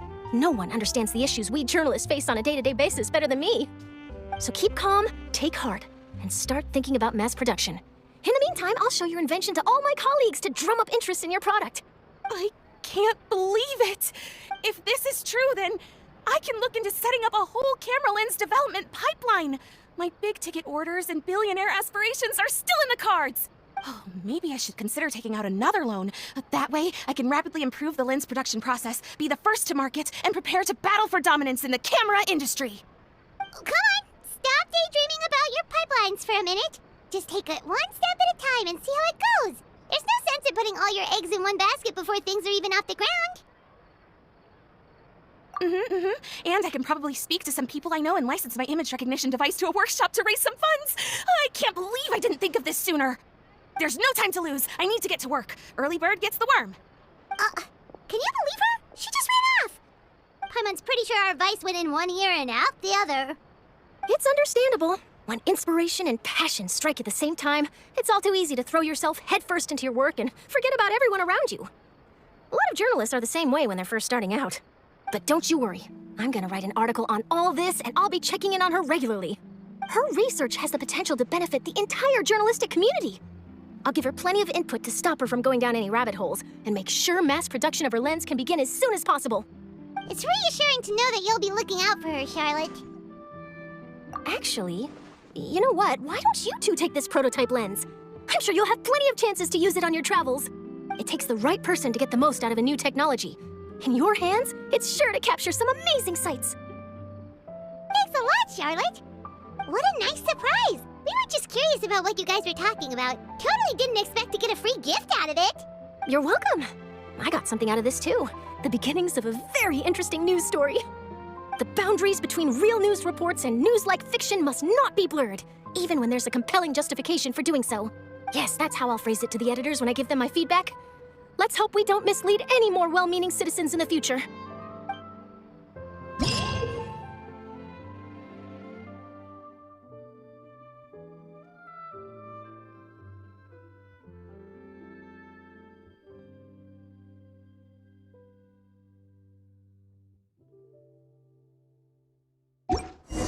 Let's go find some treasure.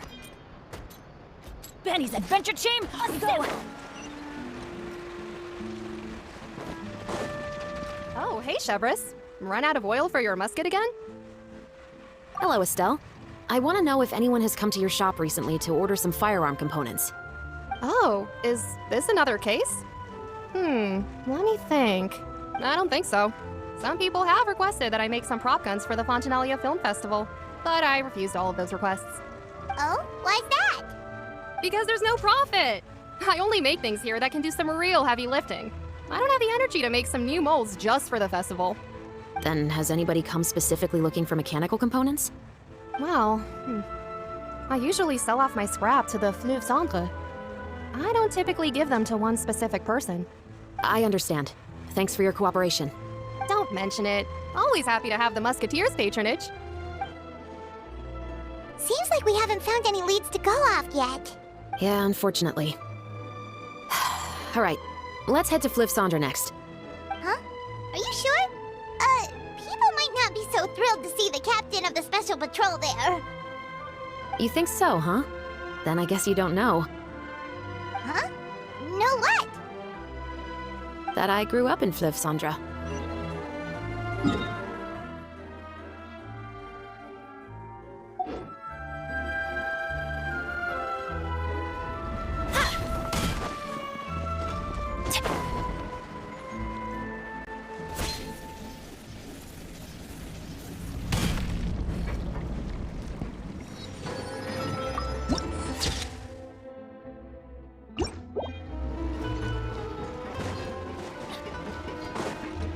We go! Hello, I'd like to ask some questions.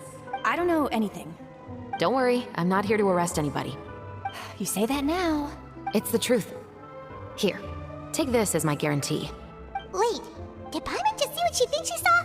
Is the captain of the Special Patrol bribing a citizen? Seems you're different from the other guards. What do you want to know? Have you heard anything related to muskets in Fleuve Centre lately? Anything at all? Muskets, huh? All I know is that about 2 weeks ago, we started hearing some loud noises at night. So loud that it's been waking me up. Were they gunshots? Possibly. It's hard to tell around here. Someone's house collapsing, a pipe exploding somewhere, it's all the same. But the noises I'm talking about definitely happened after I fell asleep. Do you know where the noises were coming from? I don't remember clearly. Is it that you don't remember, or that you need to think about it some more? You tell me. Then please, think about it some. The noises came from the end of the Southern Waterway. I came out and had a look for myself and I wasn't sleeping well, but I didn't dare get too close.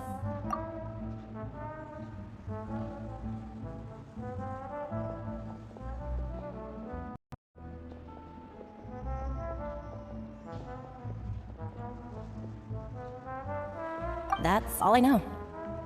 All right, I'll take your word for it. Thanks for the pâte de fruits.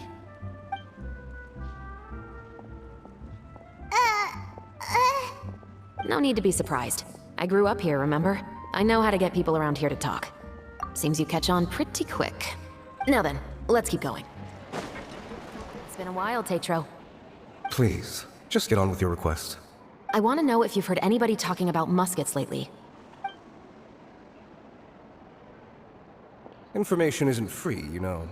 I've heard that bandits have been extremely active in the countryside recently, and they've been affecting the delivery of goods to Poisson.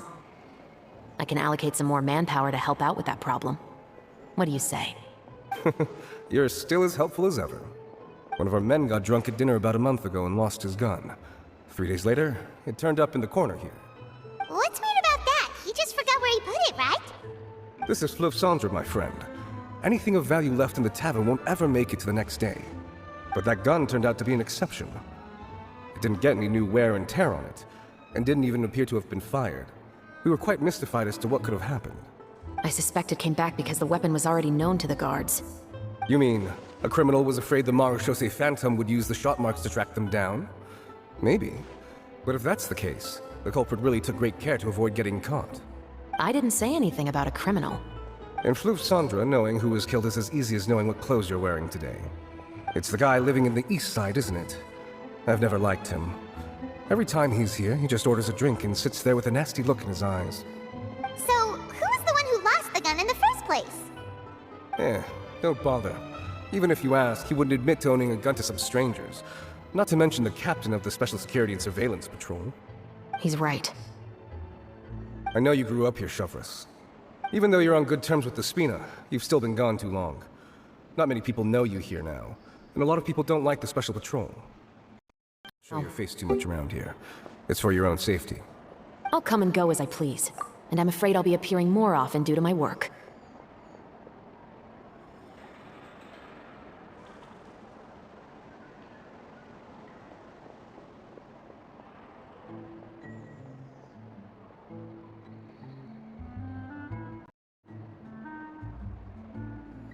All right. Don't say I didn't warn you. What's all this? Some broken planks and barrels, as well as some liquor bottles? Yes, but have a closer look, Paimon. Hmm? Even though somebody has purposefully tried to clean them up, these are obviously marks from musket bullets. In other words, someone was here trying to improve their shot. They were using the barrels and bottles for target practice. Could it have been the killer? Your guess is as good as mine. Although many people at Fleuve Sandra own guns, few hide the fact from others, and even fewer would go to such lengths to hide markings from practice shots. Anyway, let's go. There might be more to this. Seems like that's all we'll be able to uncover for today. Paimon feels like we managed to learn a lot more here than up on the surface.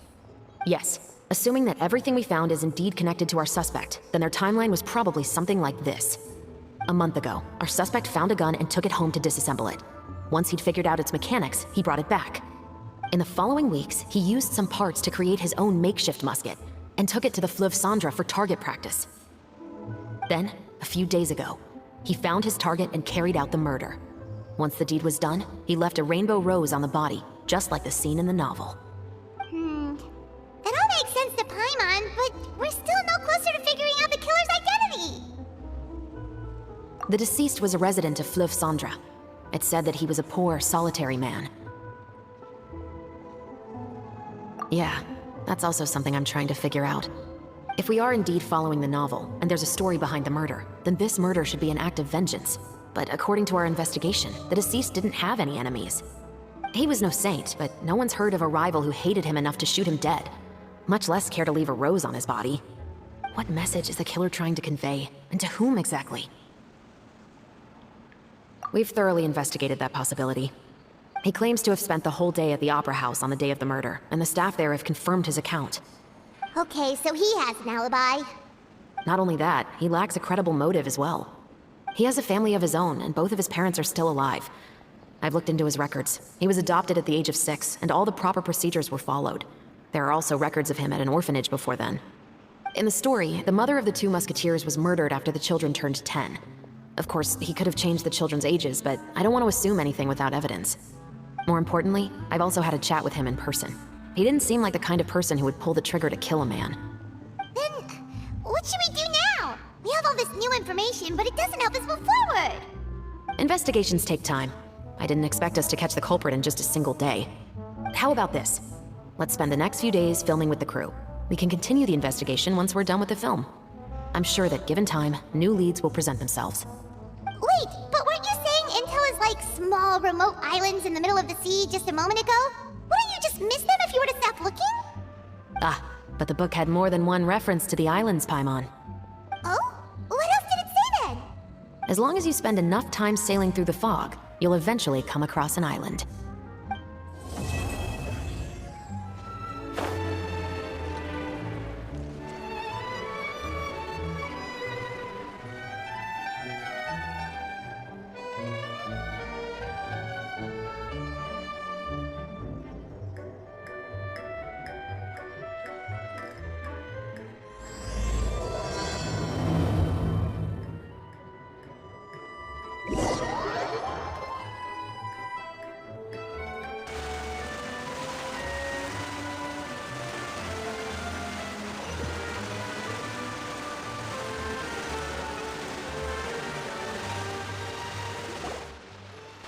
Everyone, we're looking to wrap with our 2 main ladies today.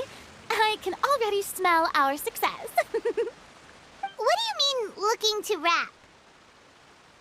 Oh, aren't you the expert now? This upcoming scene is the 2 musketeers' final confrontation with the Baron. There will be quite a bit of action, but no choreography beyond what we've already rehearsed. Anyway, get ready. Lights, camera, action! The view is beautiful tonight. It reminds me of that fateful night 10 years ago. And now that I've said it, I can even make out the faint fragrance of herbal tea in the air. Enough, villain! It's time that you pay for the death of our mother! My dear Iris, have you forgotten your manners? How can you speak like this to your own father? I'd sooner swallow all of my teeth than call you father. What did I expect? Seems the daughters have turned out to be just as obstinate as their foolish mother. In this world, mora and status is everything. She thought she could blackmail me using her children and force me to grant her recognition and concessions? Ah, how naive can a woman be? Mother never asked a single thing of you. All she wished was for us to live a peaceful life, just like the others. It was you who personally brewed the poison of prejudice and sent Mother to her death. Compared to that deadly poison, the 2 bullets that will soon pierce through your heart will be like sweet mercy.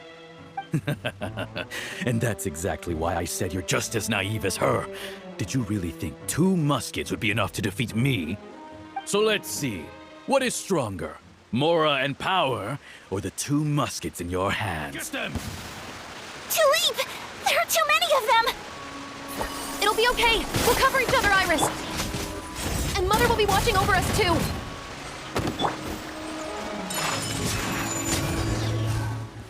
You've lost. To think I'd lose to my own 2 kids. We are no children of yours, and we'll never call that place our home. Then tell me, what did you do all this for? You lost your mother, and will soon kill your father as well. What will you gain in the end, other than sentences for your crimes? We will gain our long-awaited justice.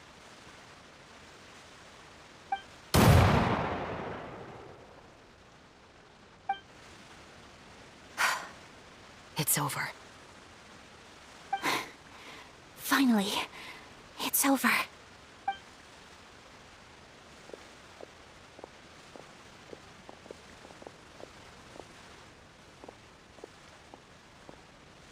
So, where will you go now, Tulip?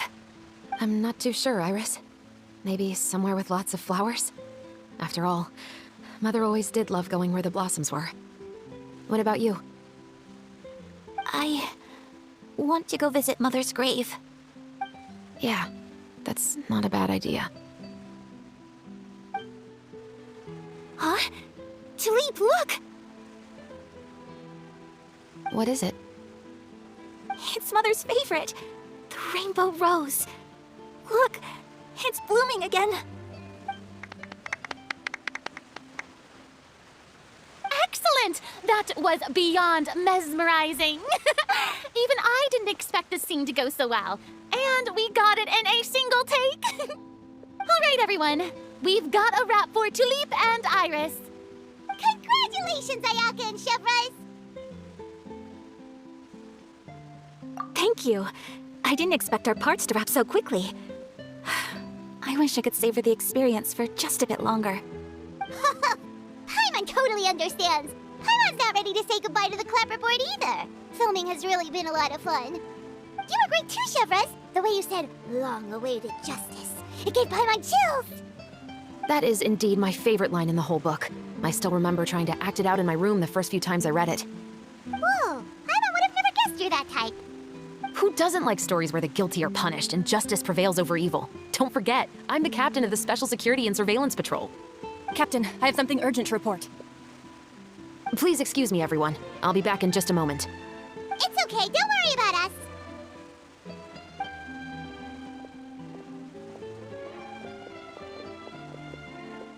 Oh? Was she whisked away by work already? I was just about to tell her how great she did. It seemed like some urgent official business. Then perhaps we should thank the stars that we were able to wrap both of your parts so quickly today. Switching around the filming schedule would have been a real pain. Anyway, I actually came over to let everyone know that we're all done for today. You can go home and get some rest. And one last thing, Miss Ayaka. Your acting skills today were immaculate as always. Are you sure you won't consider taking up full-time acting? See, I just happen to know this great troupe that's still looking for a lead actress. Thank you for your kind words, Director Farina. Unfortunately, there are still many matters that I have to take care of back home at the Yashiro Commission. I cannot remain in Fontaine to pursue an acting career.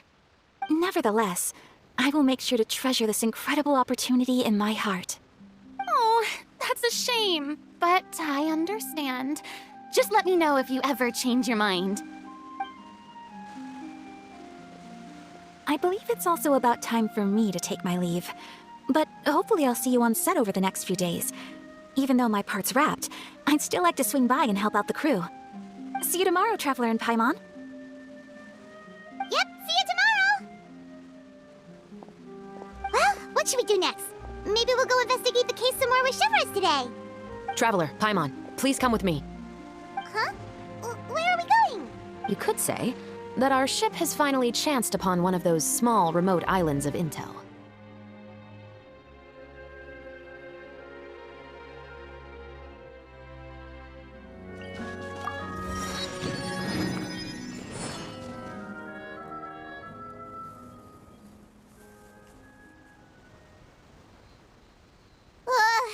Paimon's exhausted.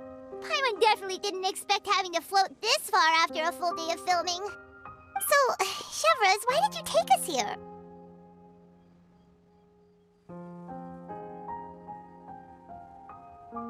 Affirmative. It wasn't anything conclusive, but it should show us a clear way forward. Have you ever heard of someone by the name of Emily? Oh, you mean that famous perfumer? She's a good friend of mine. She's lent me her aid several times in the past to resolve some difficult cases. After I discovered the rainbow rose at the scene of the murder, I sent it to her. After all, she's probably the foremost expert on flowers and scents in all of Fontaine. And then? There was nothing remarkable about the flower or the trace amounts of soil left on it. But according to Emily, the rainbow rose left by the killer was derived from a very rare cultivar. Huh. Paimon didn't know that there were different varieties of rainbow rose. Paimon just thought they grew everywhere in the wild. Flowers that are deliberately cultivated will always show some different features from those that bloom in the wild. We already knew that the rose left at the scene belonged to a special cultivar, but with Emily's expertise, we were able to pinpoint the place where it was first picked from. Oh, Paimon gets it now. So whoever first planted that rainbow rose was probably the killer. Precisely. And after we checked what we learned against some sales records from the past, we discovered that there's only one person in all of Fontaine who could grow and sell this specific cultivar. Really? And who is it? It's the novelist. But didn't you say he had an alibi? To be clear, I haven't changed my mind about him. I still don't think he was the one who pulled the trigger. However, that doesn't mean the true culprit never visited him at his home or never purchased a rainbow rose from his garden. Whatever the case, we will have to confirm a number of things with him. So you mean the next place we need to go is... Yes, we're going to pay him a visit at his home. That should be his house. There are so many Gardamex stationed around the place. That's pretty unusual, right? According to what he told me last time we spoke, he hired them so he won't be harassed or disturbed. Huh.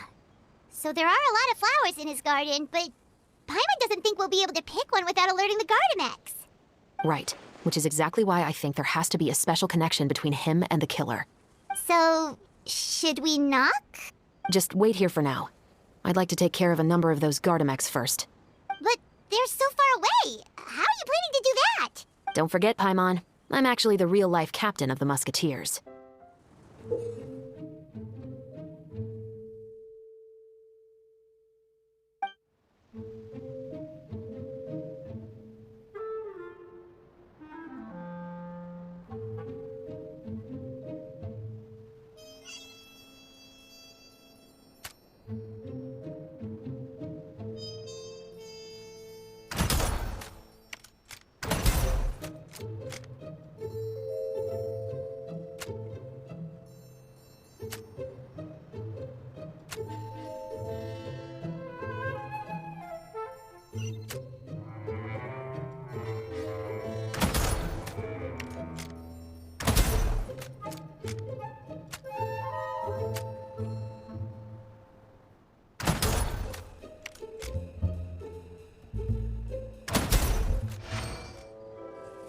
All clear.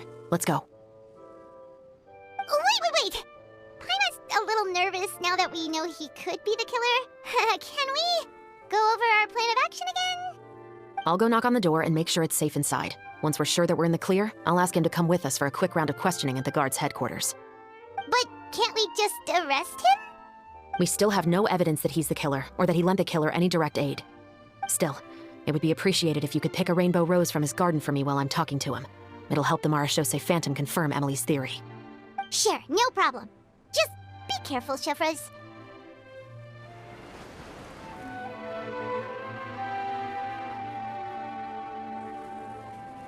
Excuse me, Mr. Baptiste, are you home?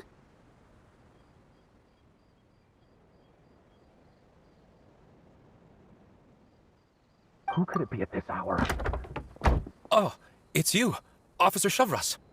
Would you mind accompanying me to the guard's headquarters, Mr. Baptiste? We would like to ask you some questions about a case. Oh, is it still regarding the murder case from before? I cannot confirm or deny that at this time. So it is then. Listen, I need you to come with me, Mr. Baptiste. Miss Shavras, I'll save you the trouble. Oh, and you two over there? There's no need for you to pick my flowers either. It's not time for them to bloom yet. Oh! Okay.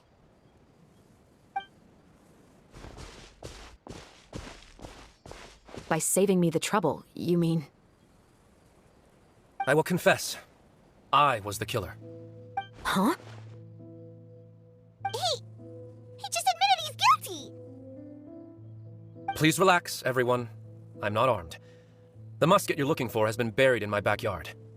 Then it's my responsibility to inform you, Mr. Baptiste, that everything you say right now will be used as evidence for the inevitable trial. Yes, I am perfectly aware of that. I must say, I hate this feeling. Oh? Is it because I confessed? Or because you've been proven wrong? Both, I suppose.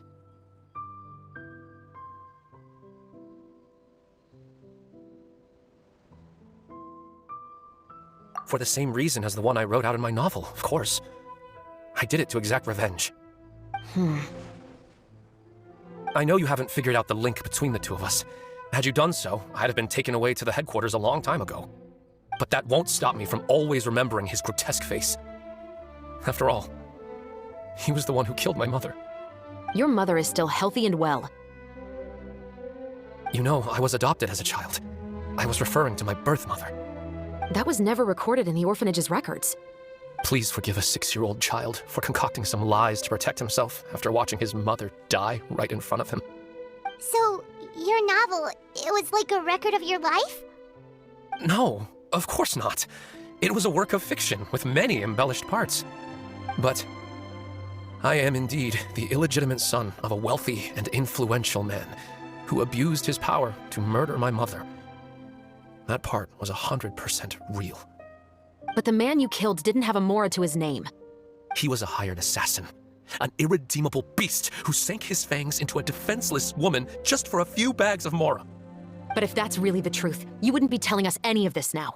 You still haven't managed to take revenge against your father, the true mastermind behind it all.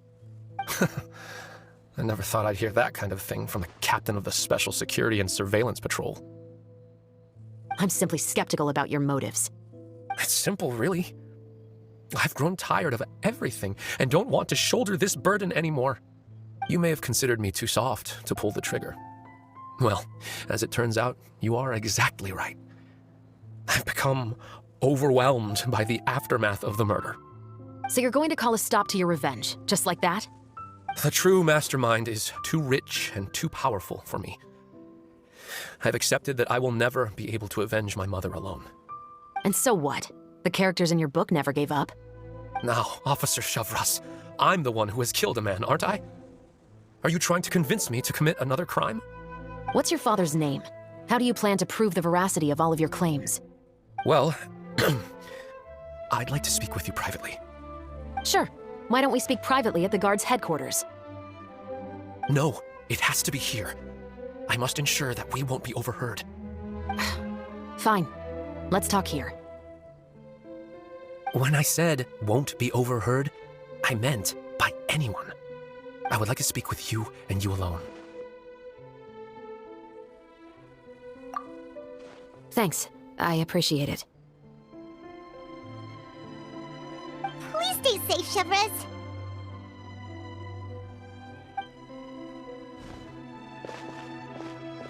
All right, let's hear it. Will you really believe what I'm about to say? Well, that depends on what you're going to tell me. Fair enough. Fair enough.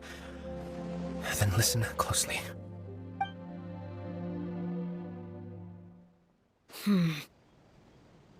So that's how it's all connected. So, it seems you believe me after all. Do you want me to go public with this? No, of course not. At least, not right now. Then why did you bother telling me? You've read my work. What do you think? Even if you were to go public with all of this right now, he'd simply deny everything. It's been too long. Almost 20 years. Anything that could be used as evidence has long faded away. Even if there might have been a solitary island of truth once upon a time, it has long sunk beneath the waves by now. Justice will never find him. Not if you don't try. I know that as the captain of the Special Security and Surveillance Patrol, you will always stand on the side of justice. But do you really think a cushy life in prison really constitutes justice for him? I bet he could lead an extremely comfortable life in the fortress of Meripede. What are you trying to say? I've been observing you from a distance. Your portrayal of the musketeer was exquisite. Pull the trigger of justice against him. Let the villain get what he deserves. You want me to let you go so you may complete your revenge? No, Officer Shavras. I know that would be impossible. No.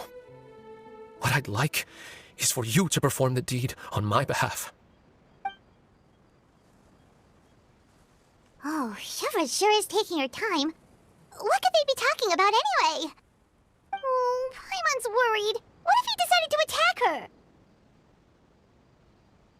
Oh, you do have a point. Still, do you have any idea who the rich person might be? And why the novelist doesn't want us to hear what he's saying to Shavras? Sorry to keep you waiting, you two. Hey, how did your talk go? I've already sent someone to escort Baptiste back to the headquarters for questioning. He wasn't lying about the musket. It was indeed buried in his backyard. But what about the name? Did he tell you the name of the rich guy? Yes, he did.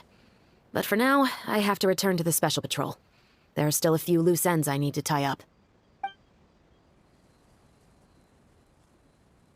I'll probably be quite busy over the next few days, so apologies if you don't see me on set. All right, Paimon understands if you can't tell us everything you know. We'll just keep an eye on the Steambird then. Actually, there's still something else I need your help with.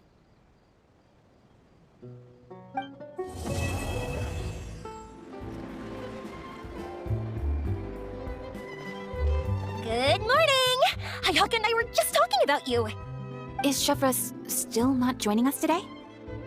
Probably not. We haven't seen her either. She even said that she'll get me into a couple scenes, so everyone will have a chance to shine in front of the camera. We were also planning on having a victory feast once we're all finished filming. You can join us, right? If only Shavras was here. I still haven't taken a photo with her. I'm afraid that can't be helped. Those Special Patrol folks are like phantoms when they've got a case on their hands. But to be honest, I'm even more concerned by what I read in the Steambird earlier this morning. It said that the killer in the murder case was none other than the author of the Two Musketeers. Oh yeah, I heard about that too. He came forward and confessed his crimes, but gave no explanation as to why he pulled the trigger. We didn't know about this case at all when we joined the film. Is it going to affect the reception of our work? From a pure publicity standpoint, this will draw a lot more attention to our film. I have to say, though, that no director can be perfectly comfortable with garnering attention through means other than artistic skill. To be fair, I feel like that ship sailed the moment you allowed yourself to be named as the director on our posters. It's not my fault that I'm super popular. What was that saying again? My popularity has, Sunk to an all-time low? spread to the four corners of Teyvat.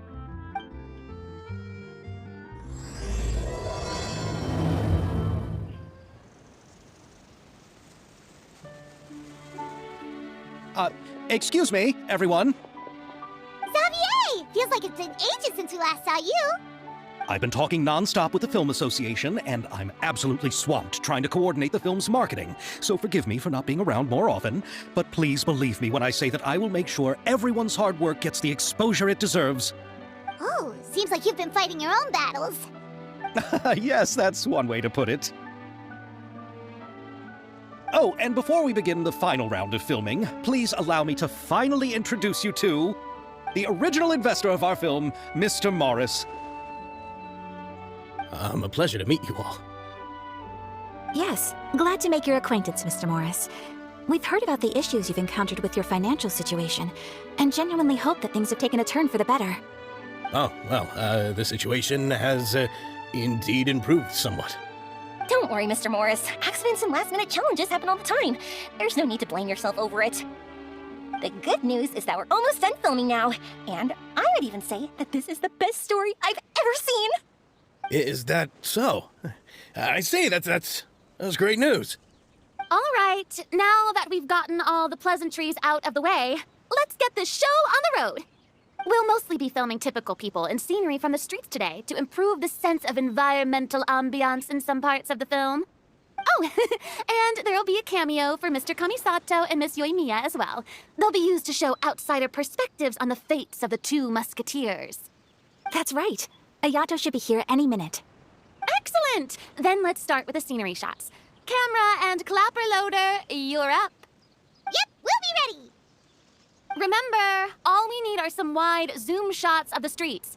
If you happen to find some particularly lovely patches of flowers and grass, feel free to grab some close-ups of those as well. Ready? Lights! Camera! Action! Okay, now move the camera slowly. Try to focus on that flower. What's wrong? Just adjust the focal length a bit. Something the matter? Huh? But wasn't it working fine for all the days before? Veronique, can we try a different camera? No problem. How about this one? All right, let's give it another try. Lights! Camera! Action!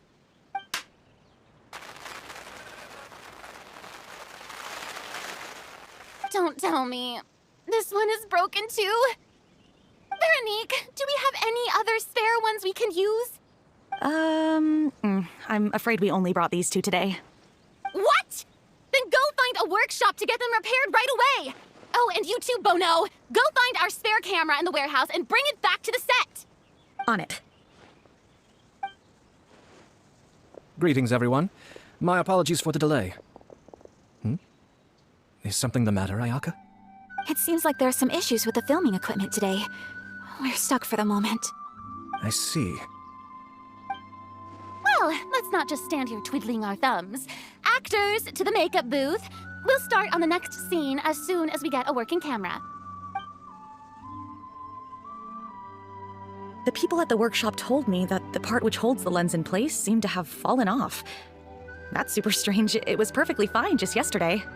Well, no time to dwell on that now. Let's get back to filming. Ahem! Quiet on set! Places, everyone! Lights! Camera! Action! By the way, have you heard about that recent murder case? Yes, I have. It seems that they've caused quite the commotion in the city. I heard that the chief of the guards is so mad about not catching the culprit that he's about to explode. Oh? I find that quite hard to imagine, considering how he already looks most days.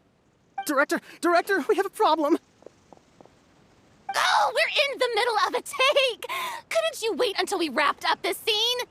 No, Director, our film, all the finalized film that we've been keeping in the case has disappeared. Oh, wait, what did you say? Mr. Bono, please take me to where the film was kept right away. I'm coming too. No, Yoimiya, you have to stay here. Oh. Okay, listen up. Everyone who's not working on this current scene can go with Bono to look for the film. Everyone else, stay put and wrap up the scene. Unbelievable. How could all these problems happen in just one day? We're back. How did it go? Did you find the film? We found it in the sewers. Huh? In the sewers? Is the film still okay? We discovered it just in time, so we should still be able to salvage it. The others are checking now to see if we lost any specific scenes. You scared me for a moment there. I nearly thought we had lost everything. I really don't want to experience that feeling of despair again. Okay, but who could have stolen the film and dumped it there? Could it be some competitors working on other films? But if they wanted to harass us, why wait until the last day? Okay, we don't have time to really look into it right now. Let's strike while the iron is still hot and wrap this thing up once and for all. Yeah, let's finish it.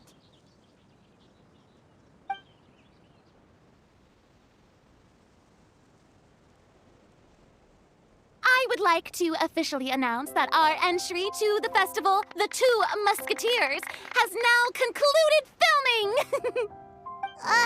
Paimon is spent. It's so late already. Even though the filming process proved to be extremely challenging, everyone provided valuable and unique contributions to the final product.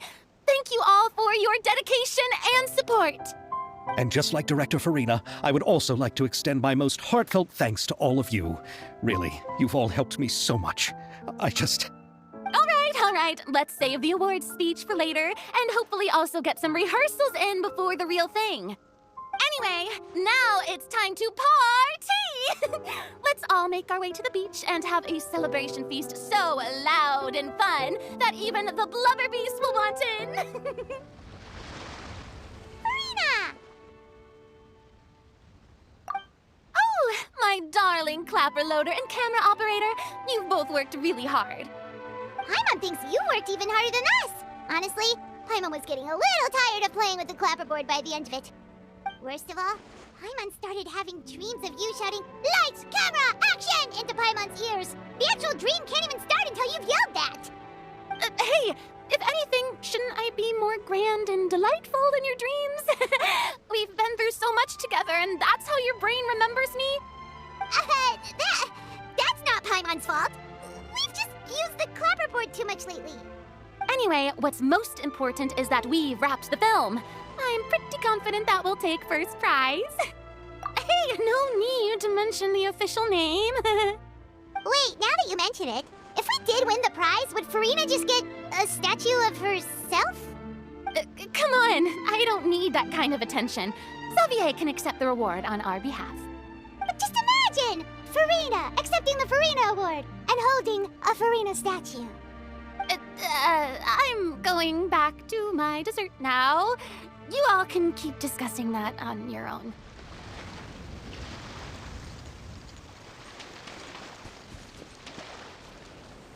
Hey, Ayato! How's your work been going? Everything went rather smoothly. Thank you for your concern. Ayato told me that we've already confirmed the dates for some Inazuma Fontaine cultural exchange events. So the next time we visit, we'll be doing so in our capacities as the representatives of the Yashiro Commission. Oh, that's great! Then maybe Paimon will be able to find Fontaine detective novels in Inazuma from now on! Oh, wait, wouldn't Yaimiko get upset if that happens? That would be stealing some of her business. You've got a point. She's always complaining that light novels have become bland and too predictable after all. The cultural exchange won't only feature literatures of both nations, of course. We have also made plans for cross-cultural engagements in the fields of gourmet cuisine, toy making, and artisan craftsmanship. Whoa, Paimon's getting super excited now! When the time comes, be sure to visit and participate in all the events.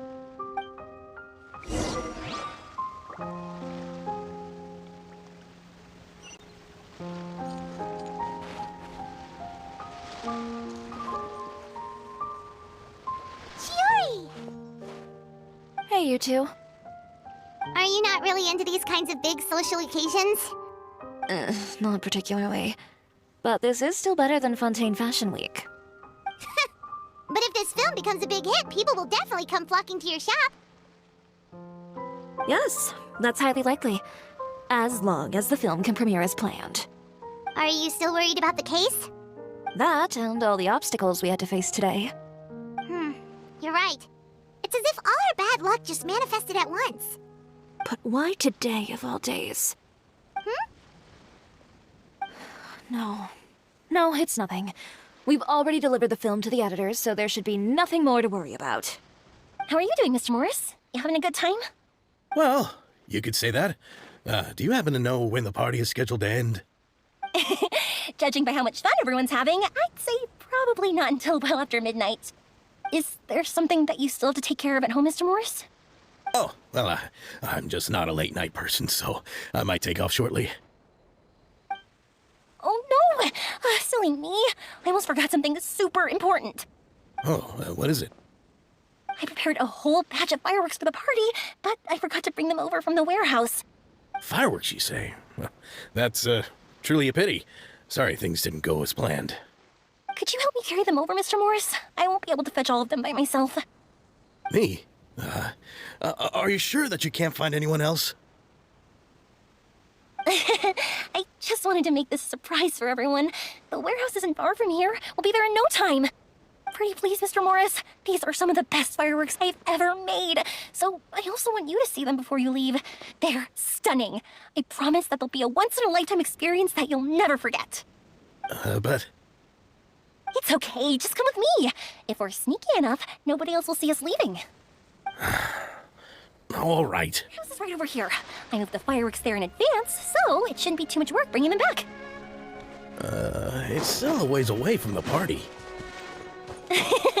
Sorry about that, Mr. Morris. It's probably because I'm used to carrying fireworks all the time, so it doesn't feel like a lot of work to me. It's dark in here. Wait here, Mr. Morris. I think the light switch should be somewhere over here. Why did I have to get roped into this? What was that?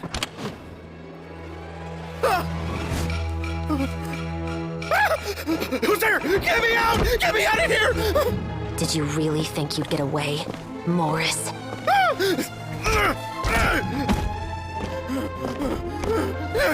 You've got the wrong guy! It wasn't me! I'm not the killer!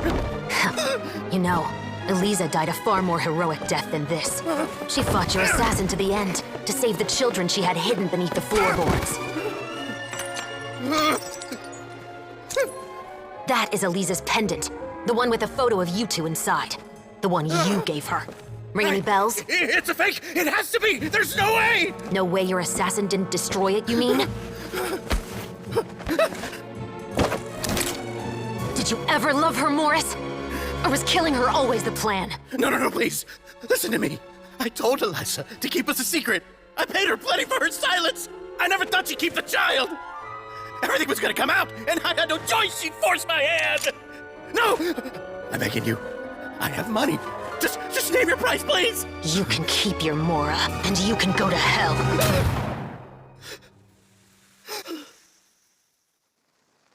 I'm Captain Shovraz of the Special Patrol. Morris, you're under arrest for Eliza's murder. Huh?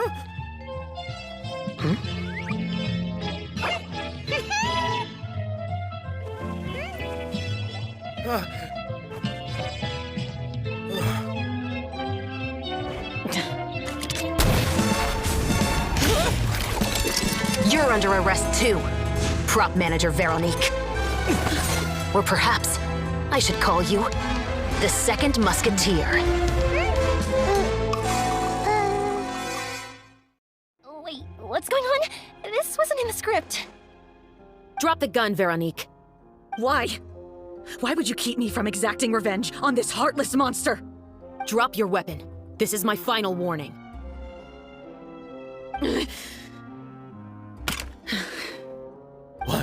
What is going on? Do I have to spell it out for you, Morris? Everything that took place just now was staged to get you to confess the truth. But this last part is all improv, of course. Shivers, you told us you wanted us to help you stage a play. You never said anything about the Second Musketeer. It's because even I had no way to confirm my theory until now. Thank you for your performance, Yoimiya. Could I trouble you to go and bring in the other Special Patrol members? They should be on standby just outside. Oh, and please tell the other cast members not to worry about us. We'll be rejoining them shortly. On it!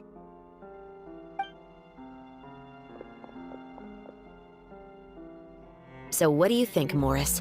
Care to talk about what happened 20 years ago? My patience is limited, you know. Don't force me to take you back to the interrogation room. I'd wager that you wouldn't last for more than a minute in there.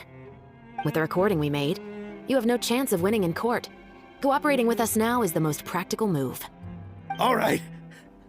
I'll talk. I hired an assassin to murder Elisa. She once worked as a maid on my family's estate. She was very beautiful, and after some time I fell for her. We kept our relationship a secret and carried out an affair for some time, but it wasn't long before she became pregnant. And if my parents ever found out, they would have stripped me of my inheritance and status, driven me out of my home. I also didn't expect Elisa to insist on bringing the pregnancy to term. She even asked me to leave my family and travel far, far away with her. She believed that you were truly in love with her. I didn't have a choice. I gave her a large sum of mora, told her to leave the family and to get rid of the baby. But then years later, she sent me a letter. There were photos of 2 children, and she even asked if I could find some time to visit them. Huh? 2 children? Paimon thought Baptiste was the only... you mean... Even if she had the children against your will, you could have just ignored the letter entirely. Why kill her? I had just gotten engaged to be married to an heiress from another wealthy family. So if anyone were to find out about Elisa, my life would be completely ruined. I didn't have a choice. No, you always had a choice. You just made the wrong choice. Again. Do you know how it feels to watch your mother be killed right in front of you? My brother and I were hardly even school age yet. We were hidden beneath the floorboards, grasping each other's hands like a lifeline. We were so terrified that we didn't even know we could ever take a breath. All we could do was to watch Mother try to fight back, and then collapse to the floor. Even after the assassin left, we were still too terrified to leave our hiding spot. We thought that he might come back. It was only until the next evening when we finally climbed out and gathered around our mother. But she had already become cold and stiff to the touch. You made up your mind right then and there to bring this case to light. Not only that, we resolved to get our revenge. And that's why you became the Musketeers. No, that's why I became a Musketeer! The man from before was also killed by me. My brother had nothing to do with it. I figured as much. You did? I once told these two that he didn't look like a killer to me. His confession from that night also rubbed me the wrong way. I think what really tipped me off was, how could I not feel a sense of regret in him? Huh? He confessed faster than any criminal I've ever met, but he didn't say a single word about you. He insisted that he was the sole perpetrator in the case. But after the questioning ended, I disassembled the musket we dug up from his backyard, put it in front of him, and told him to reassemble it. Wanna guess how far he got? He had no idea where to even start. He's never touched a gun in his life. Based on that, I determined that he was not acting alone. He only surrendered himself to draw our attention and create a moment of opportunity for his partner. So, I decided to play along. And as expected, the second Musketeer followed us without hesitation once she saw Morris get separated from the rest of the cast. Besides, why else would he call the novel The Two Musketeers? But how did you know it was Veronique? I figured it out the moment Baptiste told me his father's name. That so-called financial crisis was all just a ruse. He just wanted to sign up as the investor and then leave the film without any source of funding. After all, he has a vested interest in minimizing the reach of this story. It's really just the same thing as what he did to Elisa all those years ago. Human scum. But then Xavier pulled out all the stops and got the film made against all odds. Morris couldn't have that. With the killer in custody, he figured it was safe to act. And so he came to visit the set today, just as I expected. Wait, so you were behind all those mishaps today?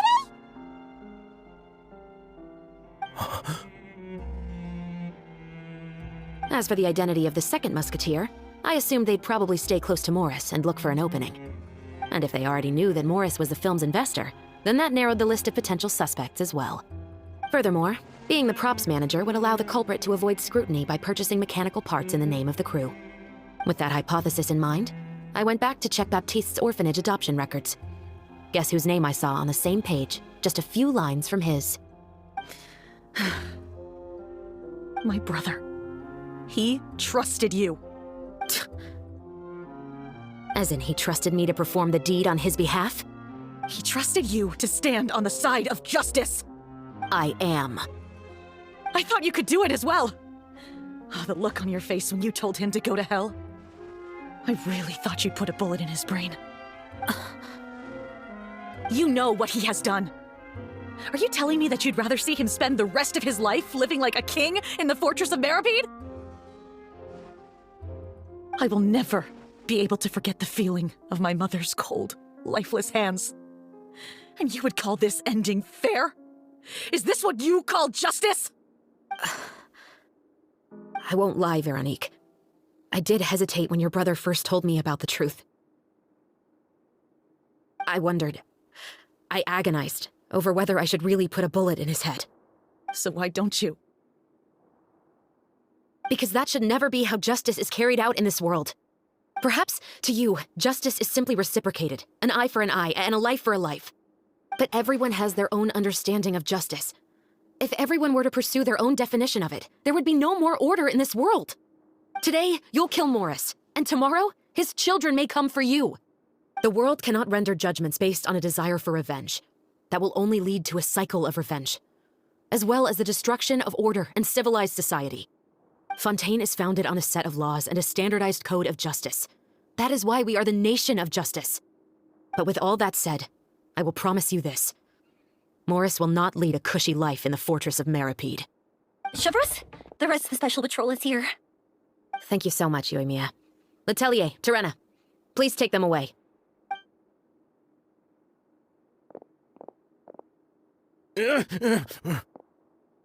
I still can't agree with your reasoning.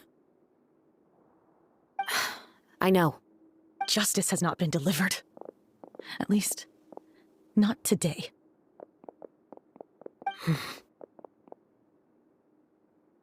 Chevros. Let's go. We should give an explanation to the crew. Thank you for your concern. I'm fine. I'm just thinking about the things in life that have driven people to take justice into their own hands.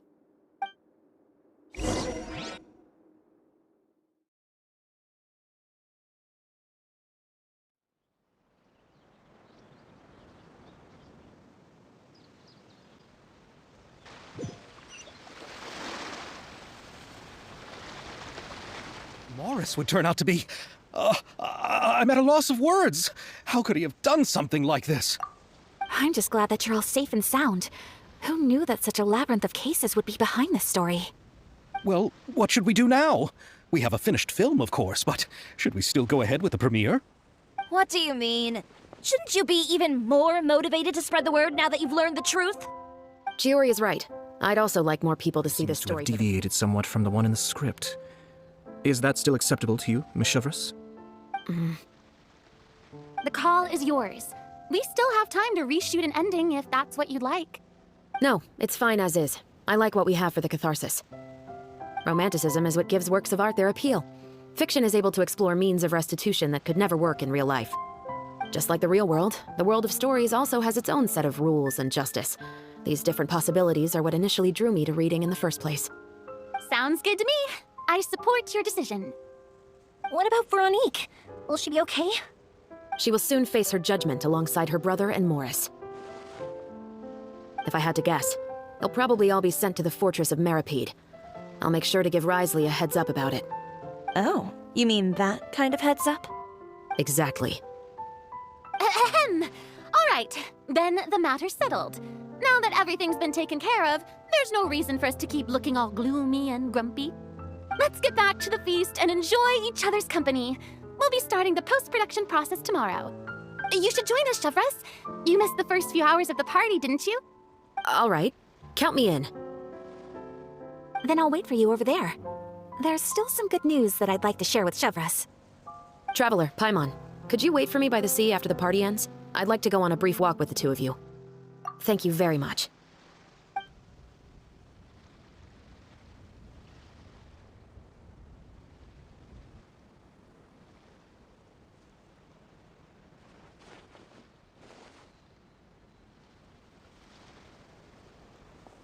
Sorry for the wait. Oh, we aren't waiting long at all. Is there something else you wanted to tell us? No, I don't have anything new to share. I just felt that since you were my investigation partners, I should have another conversation with the two of you.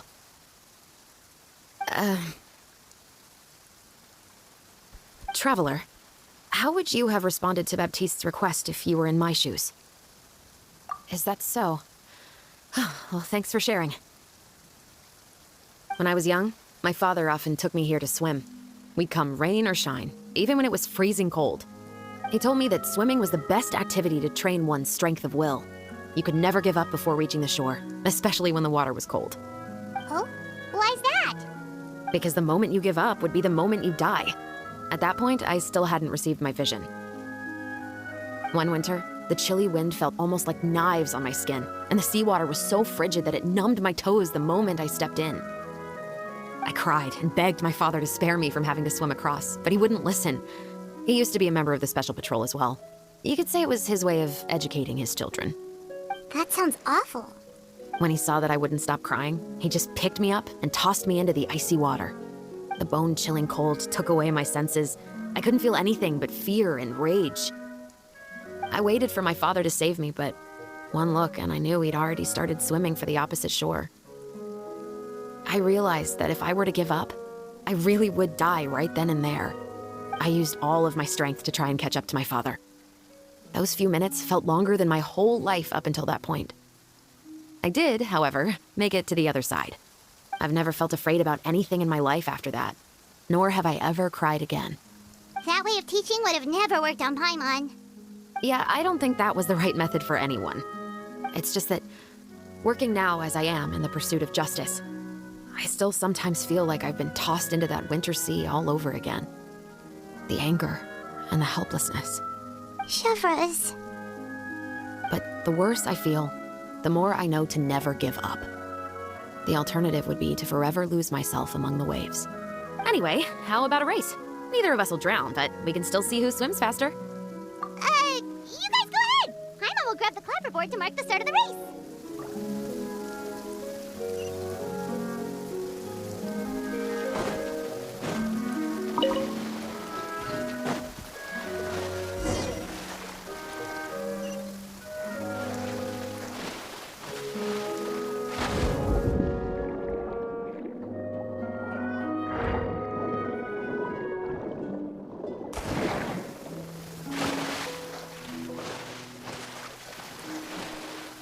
Oh, that felt good. You are so fast in the water, Chevres! You are swimming even faster than Paimon can fly! So, about the Special Patrol, did you join because of your dad? Partly, but I'd say I was more inspired by the heroes I read about in stories growing up. Oh, so it's due to your love of stories. Of course, it was only after I joined the Special Patrol that I learned that truth is often stranger than fiction. Come on, let's walk a bit more. To be honest, I do sometimes question whether the decisions I make are the right ones. But I know that no matter what, I must keep swimming. Because the only thing I've got my eyes on is the shore in the distance.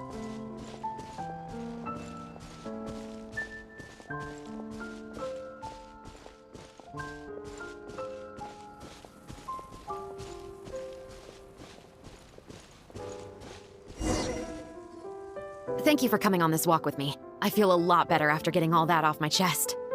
Huh, we're nearly back at Baptiste's house. Huh, you're right. I didn't realize we were so close. He really did plant a lot of flowers. It's just like how he described it in the story. Huh? Wait, Paimon, Traveler, look! The rainbow roses in the garden. They're in full bloom now.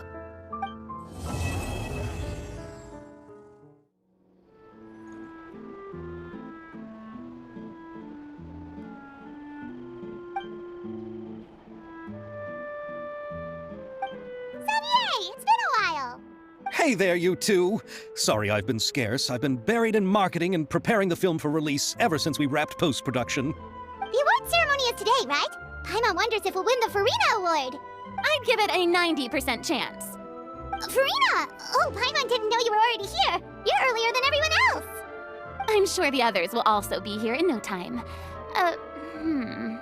Xavier, if we end up getting called on stage, Shouldn't you come up— But we don't even know if we're going to win. I wouldn't want to jinx our chances by celebrating early. Just open your eyes! Surely you've seen the audience's reactions to our film. We've had nothing but critical acclaim. You've also had conversations with the Opera House's operating staff, right? Didn't they want to increase the number of showings? With the mora you've made from the box office, you can now open your very own film company. But that's all credit to my amazing crew. You've all helped to make this a reality, so I can't be the only one asked to come up with a name. Well, give it some thought. I'm sure the crew will respect your choice. All right, but before that, Traveler and Paimon, could I trouble you to quickly pay a visit to the Fortress of Meripede? Huh? But shouldn't we stay for the award ceremony? I wanted to ask you two to invite Shovras to join us at the ceremony. She's one of the lead roles, after all. I haven't been able to find her recently, so I haven't had the chance to invite her personally. According to the papers, the culprits of the Musket murder case will be personally escorted today by the captain of the Special Patrol to the Fortress of Meripede. Oh, Paimon gets it now. Yep, just wait here, Xavier, and maybe try to come up with a few snappy-sounding names. All right, then I'll leave you to it.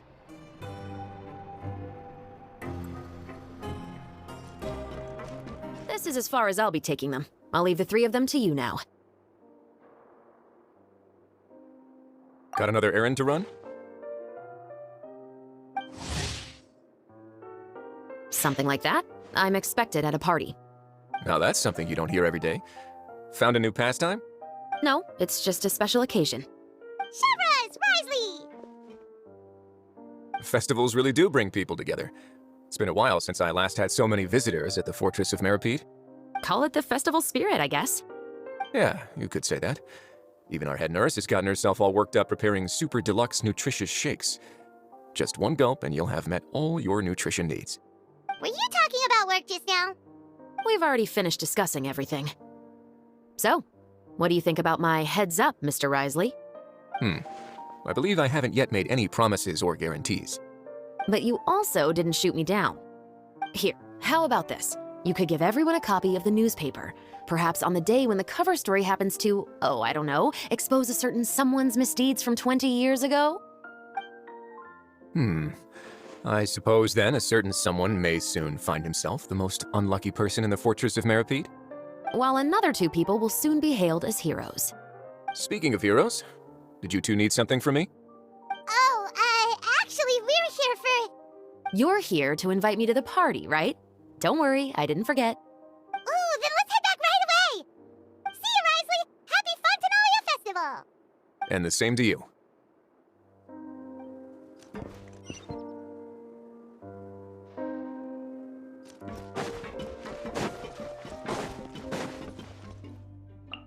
And the winner of the Farina Award for the first Fontanalia Film Festival is... the Two Musketeers!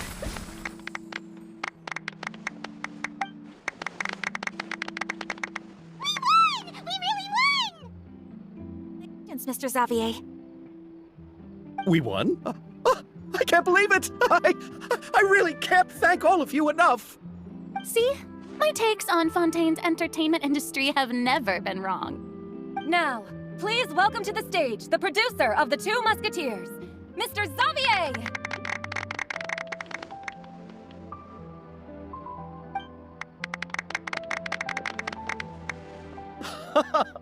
Thank you! Thank you all so much for your recognition and support.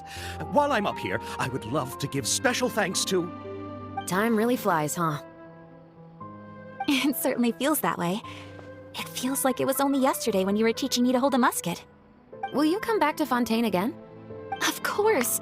I'm very fond of this city. There are so many novel and interesting things that it's been hard to keep track of them all. But how about you? Would you be interested in visiting Inazuma? I can't say the thought has crossed my mind before, but I'd be willing to consider it now. I will be eagerly awaiting your visit. It would be wonderful if you could visit my home and enjoy a taste of our tea and desserts. Yeah, let's keep in touch. Did you accomplish all you came here for? Yes. And you should visit Inazuma again sometime. How has Ogura and her business been? To my knowledge, she's doing quite well. Tell her I said hi. I certainly will. I heard the thunderstorm has stopped. Yes, and the war has also been brought to an end. Peace and prosperity has returned to the islands. I quite like the sound of that. Perfect for hanging textiles out to dry. I'd like to offer my thanks again to the entire cast and crew. Without you, I would have never completed this film, much less had the opportunity to be standing on this stage. With the support of my entire crew, Musketeer Pictures! Woohoo! That has a really nice ring to it. Then in that case, let's please welcome all the members of Musketeer Pictures onto the stage for a commemorative photo. Oh, Paimon didn't know we'd also be taking pictures. Director Farina, I believe you are the most deserving person to raise this trophy. Huh? No. There's no need. It's so embarrassing. It's an honor the director deserves. Yes, I agree. Just accept that you're not getting out of this. Ready, everyone? 3, 2, 1. Musketeer Pictures!